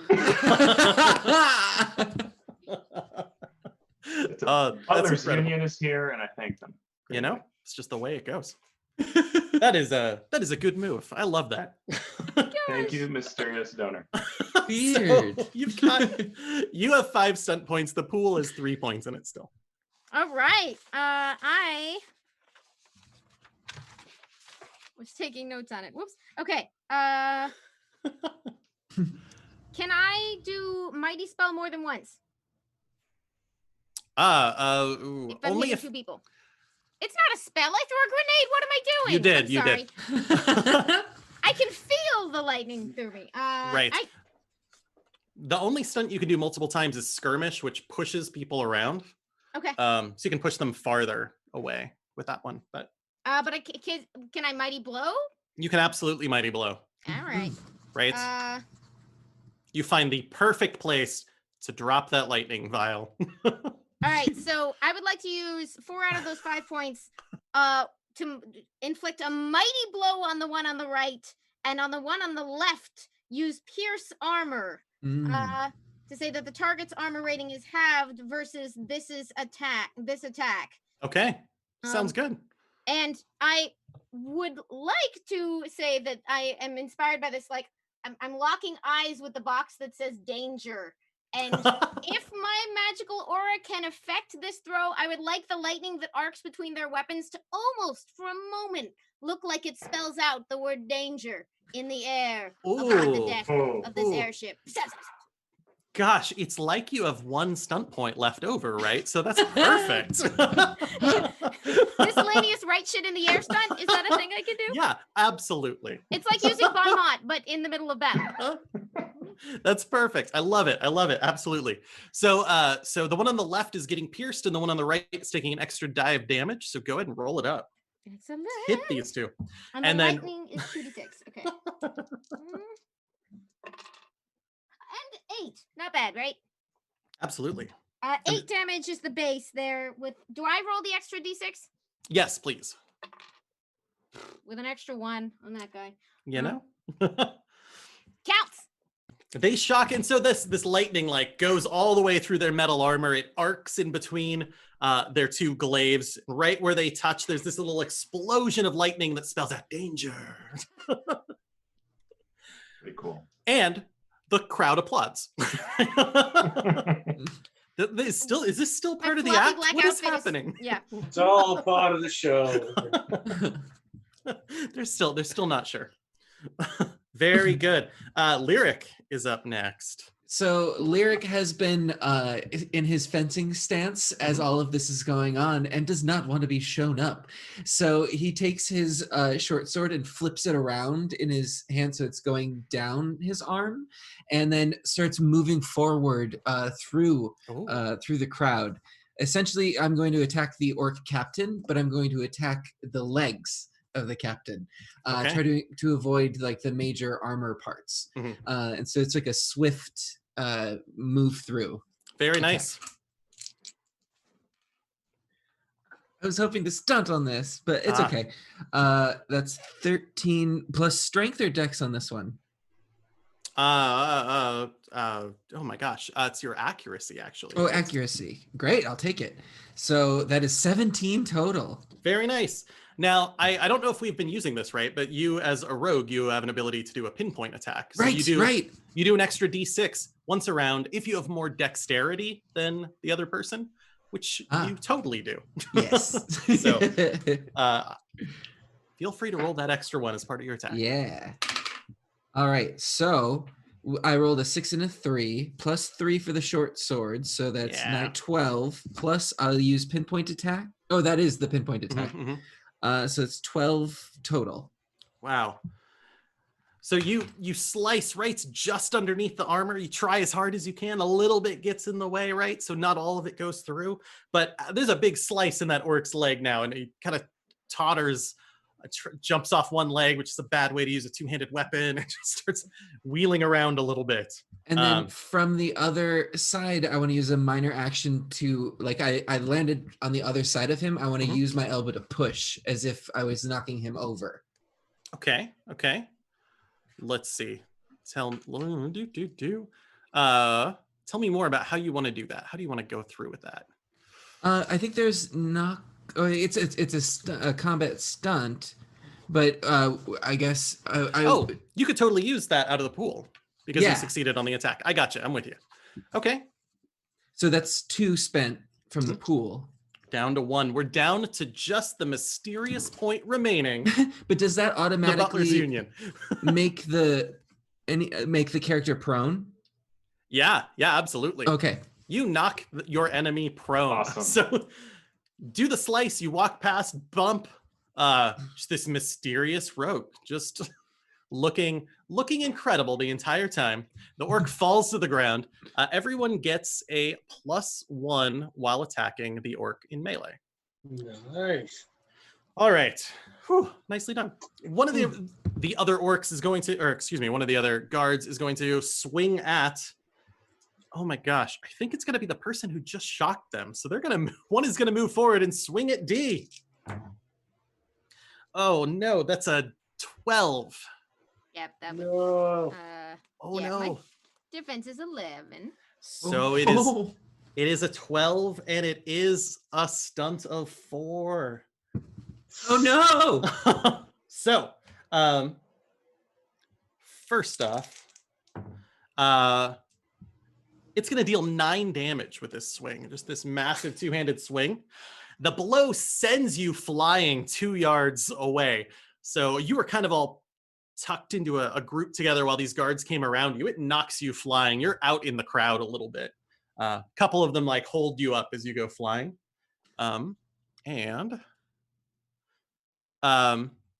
Then, given that you were kind of out of the way, it looks at our good friend Haben, and it looks at that combat towel, and it strikes a threatening pose and challenges you to single combat. It's going to try to threaten you. Okay. So I get a 13 on my opposed.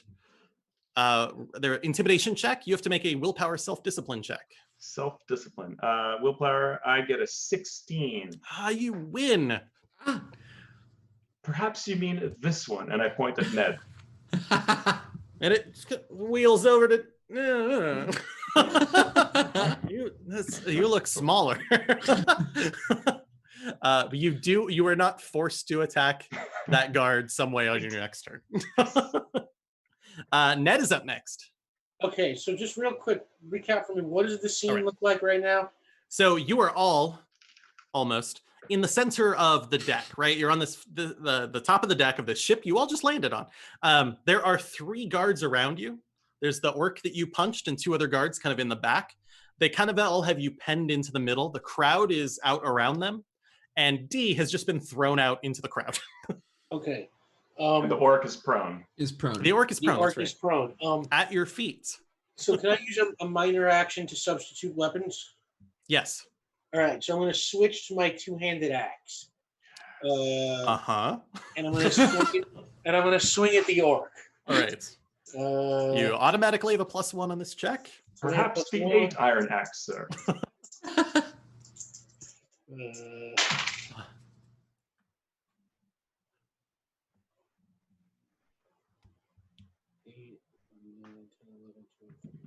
15. Oh, 15 certainly hits. Okay, and that's with 2 4s. Okay. One of which is the Stunt. the stunt die. So you do stunt, you get 4 points. I mean, no. So stunts first or damage first? Whichever way makes the most sense. Probably stunts first. Okay, probably stunts first. Right. It kind of depends. Like, if you want to like knock them away, if you get a lightning attack, sometimes it's easier to finish one of them before you attack someone else. How about dual strike? Ooh. Your attack is so strong that it affects 2 targets. Pick a secondary target. The target must be adjacent to you if you're using a melee weapon, or within 6 yards of your primary target if you're using a missile weapon. Apply the test result of your original attack roll to the secondary target. In other words, you only make 1 attack roll and apply it to both opponents. If you hit the secondary target, roll normal damage for them also. So here is what I will say. How many points did you have? 4. You had 4, and that 4, is a 4-point ability. Yeah. You're not adjacent. Oh, okay. However, Yeah. there is 1 point left in the pool. You could spend it to skirmish and attack and then jump away and then dual attack another one. What do you think, folks? Should I do it? Or you could take that extra point and do lethal blow and an extra 2d6 damage on this attack against the captain. That is true too. Oh. What do we think? That's tasty. Take him down, sir. All right. I'll do That feels very I'll Ned. go for the lethal blow. Yeah. Okay. The spinning top sounded really fun, but I like Yeah, this. that sounds Yeah, great. the spinning top sounds super fun, but let's kill the orc. Okay, so I get 3d6 damage from the axe, and then an extra 2d6 damage from the lethal blow. So that's 5d6 damage. So that's what's that? So that's 9, 10, 11, 12, 13, 14, 15. 15 points of damage. Oh wait, no, yeah, 15. Okay. Okay. So again, Really like glad that priest put you on our side. some of that gets blocked by the armor, but wow. All right. The orc screams, squeals. That's painful. Wow. There's just this crunching wound in the armor. You can see it's been bent inward by the blow from this huge axe. But grits its teeth and looks right at you. You orcs think you're so tough, but trust me, humans are the worst.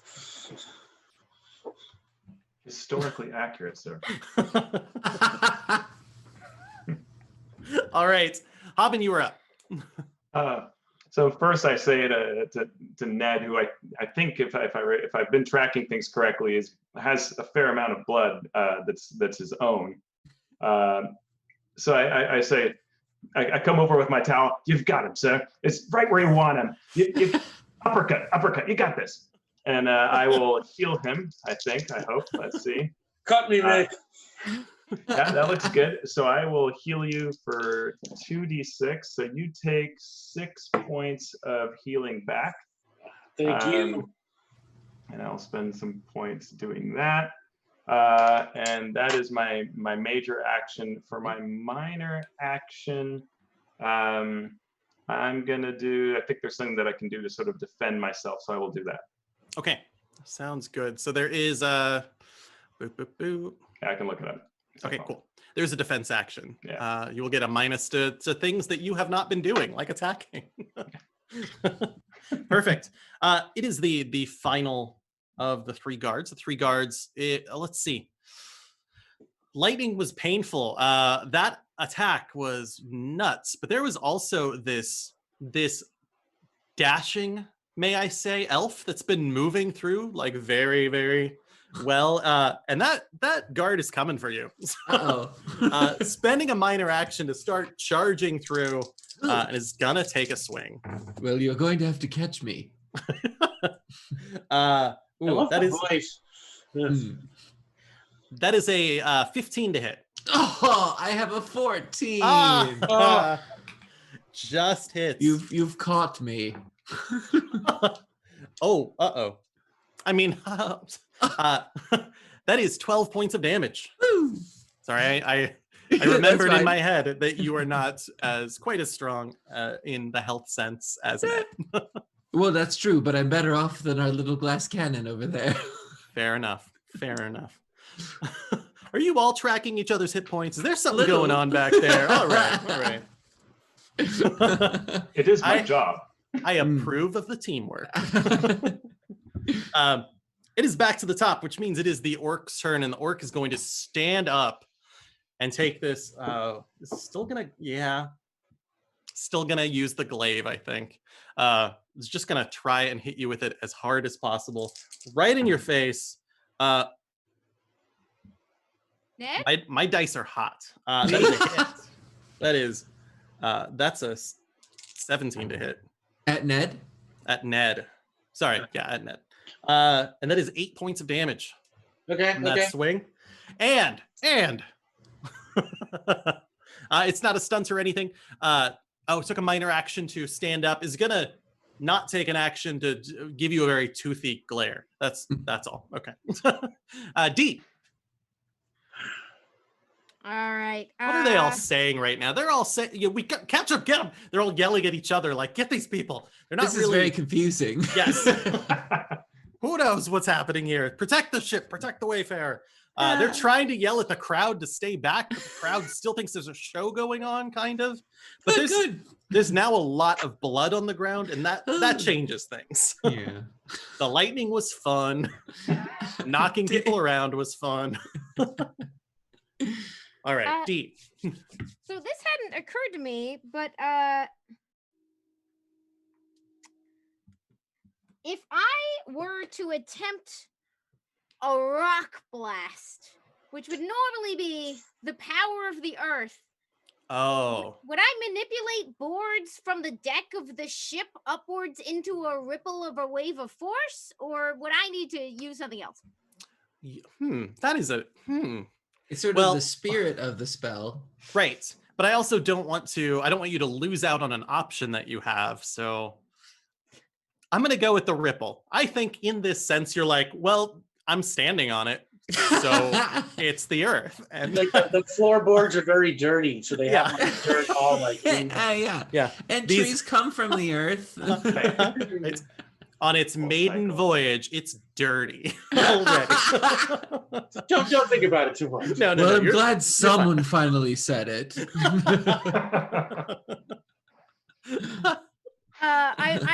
I'm angry about everything that's happening. And I don't want to. I still have one grenade, but I want to save it. So we're gonna try to summon my connection to the earth itself to ripple the boards up in a wave and Ooh. try to target that orc who's taking pieces out of Ned, Mhm.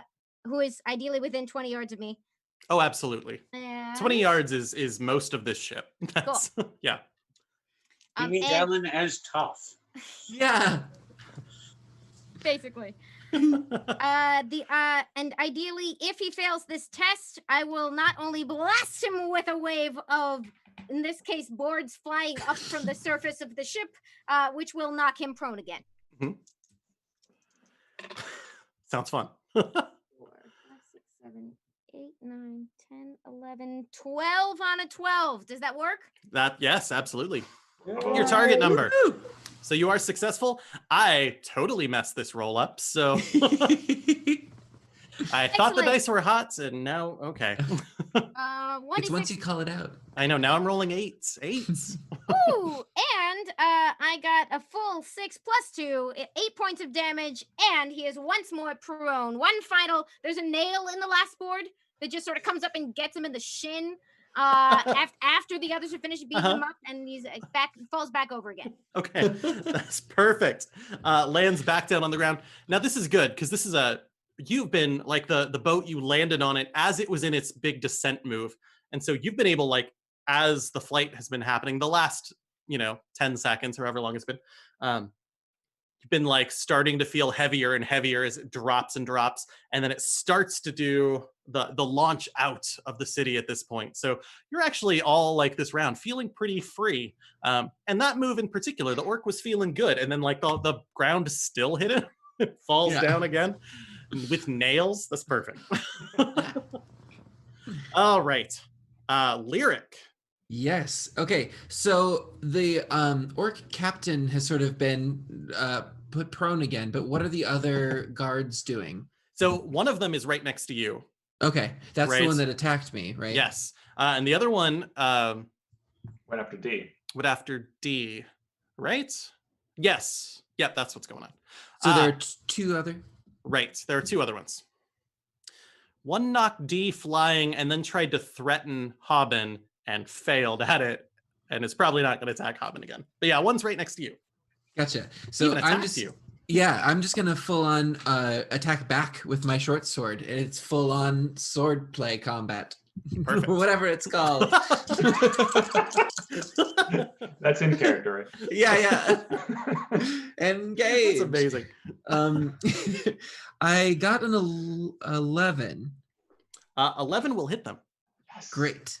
These are not very fast or agile guards, but they're just wearing armor. Sure. All right. So that will be. I'll do pinpoint attack again. Can I? Okay, that'll help. Yeah. And I rolled doubles on this, but it doesn't count for damage. So that's 8 plus 5. That's 13. 13 damage. 13. Quite a bit of Nice. that gets through. That's good. Okay, that one is very wounded. Doesn't seem quite as resilient as that captain, and is starting to back off. Also, as a minor action, I'm going to take aim, which gives me a +1 bonus on the next attack that I make. Very nice. Perfect. That is a useful ability. I love that this game has minor actions like that you can just be like, I just want to attack a little differently. Yeah. And anyone can do it. All right. It is the Threatener, the failed Threatener. Attack D, and then it was like, Well, I think Ned was the threatener. Right? Right. So Hobbin was pointing at Ned, right? Yeah. And this guard like goes, all right, goes and moves forward, attacks Ned. Oops. Sorry. And I get an 11 to hit. Yes. Finally. The range is 12. Yeah. Woo! Swings, misses. I know they've been pretty good. That's for sure. And Ned, it is your turn. So now you have this orc prone at your feet, just not looking great. Well, yeah. And and then this other one has come right behind you and swung and missed. Okay, I am going to swing at the orc with the two-handed axe again. Okay. Goes, no.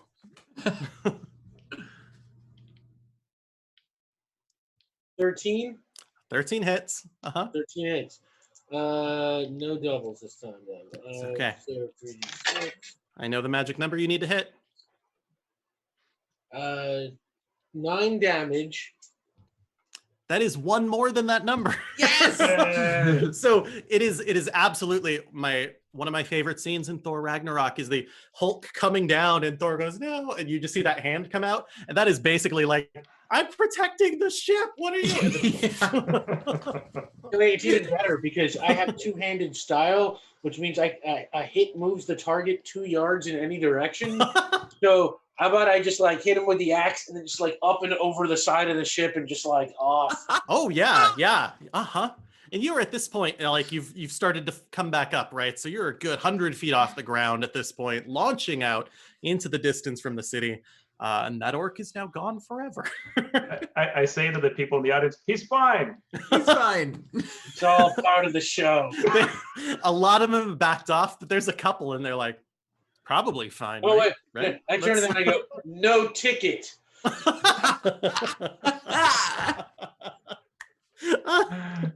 Yeah. Oh, perfect. Oh my gosh. Hobbin, you are up next. Oh my goodness. There are 2 remaining. There are 2 remaining. Sure, I'll try to get in on the action. I will and try to help finish it. I think our survival chances are high. So I will conjure up a small towel version of my towel as I wave my towel, and it shows up and starts trying to slap one of the one that went after D. So that's I'm going to see if this succeeds. That is a 14, so that should succeed, and that is D6 plus my int. Ooh, that's 10 points of damage, I believe. Wow. Wow. That is quite the towel slap. Apparently, it's charged with all this force energy, and it really just does the deal. You've just been gaining a lot from the whole motion of everything, Yeah. the lightning flying around. Wow. Actually, it's Okay. 9, not 10, but 9. But yep. Okay. Still. Well, it's Still a good still hit for solid a hit. towel. Gets right through that mail, that chain mail. Does Your some damage. precision That with is a cleaning great. implement would make my family the innkeepers the pride of our valley. Can work I out a considered deal. another line of work. Oh my I gosh. have, I think. Well, And- if and anything, then I you will just did. I move away from any threatening things. Perfect. Well, with this, the last one has just like you're attacking them with towels now. Like there's huge attacks, there's cutting attacks, there's lightning grenades, there's towels, there's all sorts of stuff. Their captain has been flung out of the ship at this point, and the one who's about to take a turn, about to swing at D, or no, back at a Lyric, actually starts backing off and saying like, "Wait, are you really from the guards? Is that a real? What is going on here?" So I'll keep my sword. Are we out of initiative? Yeah, the go? 2 of them start backing off unless you want to do something else. I'll threaten them, and I'm moving forward, and I'm saying, we are taking over this ship now. Take us to the control room. I am fearsome pirate Lyric Snowdrop, and I'll strike a pose. What? They didn't Wait. say anything about pirates. They said to We- watch for those revolutionaries. No, we are definitely fearsome pirates that have commandeered this ship for nefarious purposes. Wait, but I thought you were a guard. You said you were a guard earlier. That's like It the was- crowd is very confused about And the roles in this story. Lyric goes, Deputized by the city watch. a deception, and I fling off the costume, He just pulls away, just boof. anime style. Awesome. Oh my gosh, they're pirates. Everything Worst makes sense pirates now. I've ever seen. There's still 2 people in the crowd, and they're like, "Is it a show? It's Are they still kind of the pirates show?" a little. Take All us to the controls. Okay. All right. So they start shaking and they start walking. They lead you over to the stairs going down below decks. And there are two large staircases on the sides, and they head down into kind of like the interior scenic room. The middle deck has the room that is, the windows all the way around it, so you can see the entire landscape as you sit and drink tea in your table, the very, Right. very nice. So they lead you down there, and there's passengers everywhere. As Again, we're there was walking by, I'll be like, "Lyric Snowdrop, fearsome pirate. Yes, you're being boarded. This is happening. Harbin, of course, will take care of your every need. He's very considerate." it's good tea. I will also. You said there's just tea around there. Yeah, there are people Yes, definitely I'll grab a serving tea. tray and bring it with me. Just in Oh, case we that's need good. it. That's good. Yeah. The Common server boarding looks courtesy. confused. Okay. They walk back to the kitchen. The guards lead you to another set of stairs, and these actually have two more guards stationed in front of them. And the two take their glaives and they look around, and the ones you've been leading down go like, no. They're famous pirates. Like, we're just let's just take them down. And I don't know. And the other two stop, and they're like, they're pirates. They're not revolutionaries. I'm like, I said they're pirates. They said they were the City Watch, and they said they were pirates. So, Little from column A, little from column B. I heard that the City Watch is hiring pirates recently. Ooh, that's pretty shady on the City Watch's part, isn't it? I do Oh have my a goodness. question, especially since we went to this area of lots of windows. Do we see these weapon things that we were told about in the diagrams and stuff? You do not see them here. And do we think we would see them if they existed? Maybe, potentially, but there is the bottom deck, right, where the strange magical engine, whatever the heck that is. Who knows what powers a flying ship? So there could be things down there, potentially. I do see that we are closing in on the end of our time, so I want to story this together, if that's all right. They lead you down, and down here there's a lot going on. The floor is empty of any beings at all, except for the gnome inventor of the airship, who is Thrombus. Thrombus. Is all the way back in this strange engine room. There's gauges, there's steam coming out of things. There's no furnace in here at all. The steam is just coming out. There's pipes that don't seem to lead anywhere, right? There's some sort of, it's so confusing. It doesn't make any sense. You see engines like this huge stern wheeler. Just why is that wheel going? We don't know. It can't float through the air, but it does. There is certainly electric charges going through here as well. You can feel them on your skin. And down here, there's a large room in the back, like a storage area. And you do find out here that there are some kinds of, they're not quite balloons, but kind of balloons, right? They're these objects, and they're just filling up this storeroom. There's like 30 or 40 of them in here. They look like, they're more like maybe, rubber balls of some kind. It looks like they would fall for sure. They don't look like. Can we do some arcana-nology type thing? Yeah. Checking them out very carefully. They are certainly filled with a poisonous gas. And specifically not like to hurt humans so much. They seem very much like they would destroy agriculture and plants. Oh. But this storeroom is filled with those. There's tons of them. And that kind of damage would definitely, like, if it burst this high, would spread out, and they could just dump these things all over the bell fields or anywhere else. I have a question for you. So you've come down here with these guards, and they seem a little afraid of you at this point, famous pirates and work study students as you are. Up on the second floor, there's these revolutionaries, and they see you all go downstairs, and they're like, what the heck is going on here? Oh, we just passed the boarding party, didn't we? They were kind of hidden in with everybody else, just the other guests. They're all wearing kind of fancy outfits, and they come down the stairs too. They all draw their swords on these two guards, and everyone goes downstairs. The top two floors are just guests and servers out for themselves at this point. Down in the bottom, there's the gnome, there's you all, there's these 4 guards from House Ornod, and there are 7 fighting revolutionaries, including one leader who holds up a blunderbuss and points it in your direction and says, what's your intent here? My people. I lean over to D and I whisper, do you think you could, say, crash this entire ship if you had to?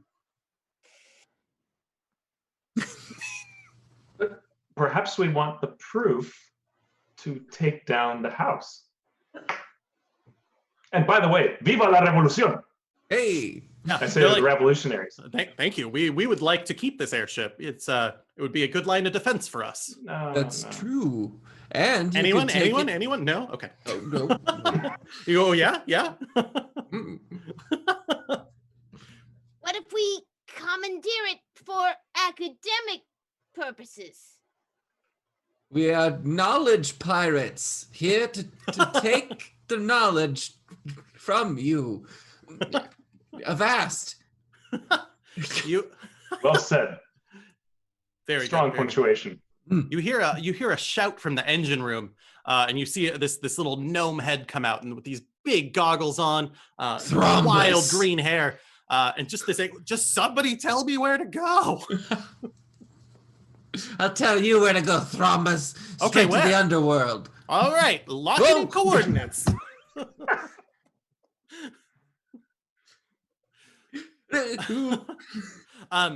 You get the sense that you have somehow gained, even with all these combatants still around, gained control of this ship, and you could lead it wherever you wanted to. The question is, what do you want to do with it? What is the future of the Wayfarer?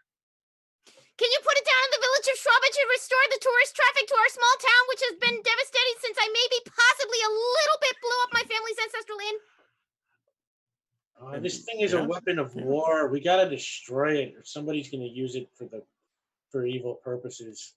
Well, perhaps we could do a combination of both. We could land it down to create a tourist attraction and disable it there, no longer being able to use as a weapon of war.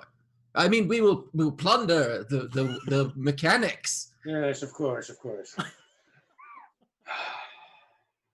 Brilliantly said. Well, plunder the mechanics. Good quote.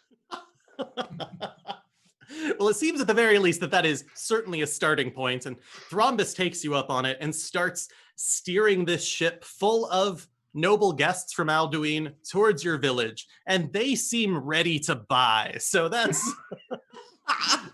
you are bringing tourism back to your small village. And wherever, these the guards look at the revolutionaries angry. The revolutionaries look at the guards angrily. They all get out,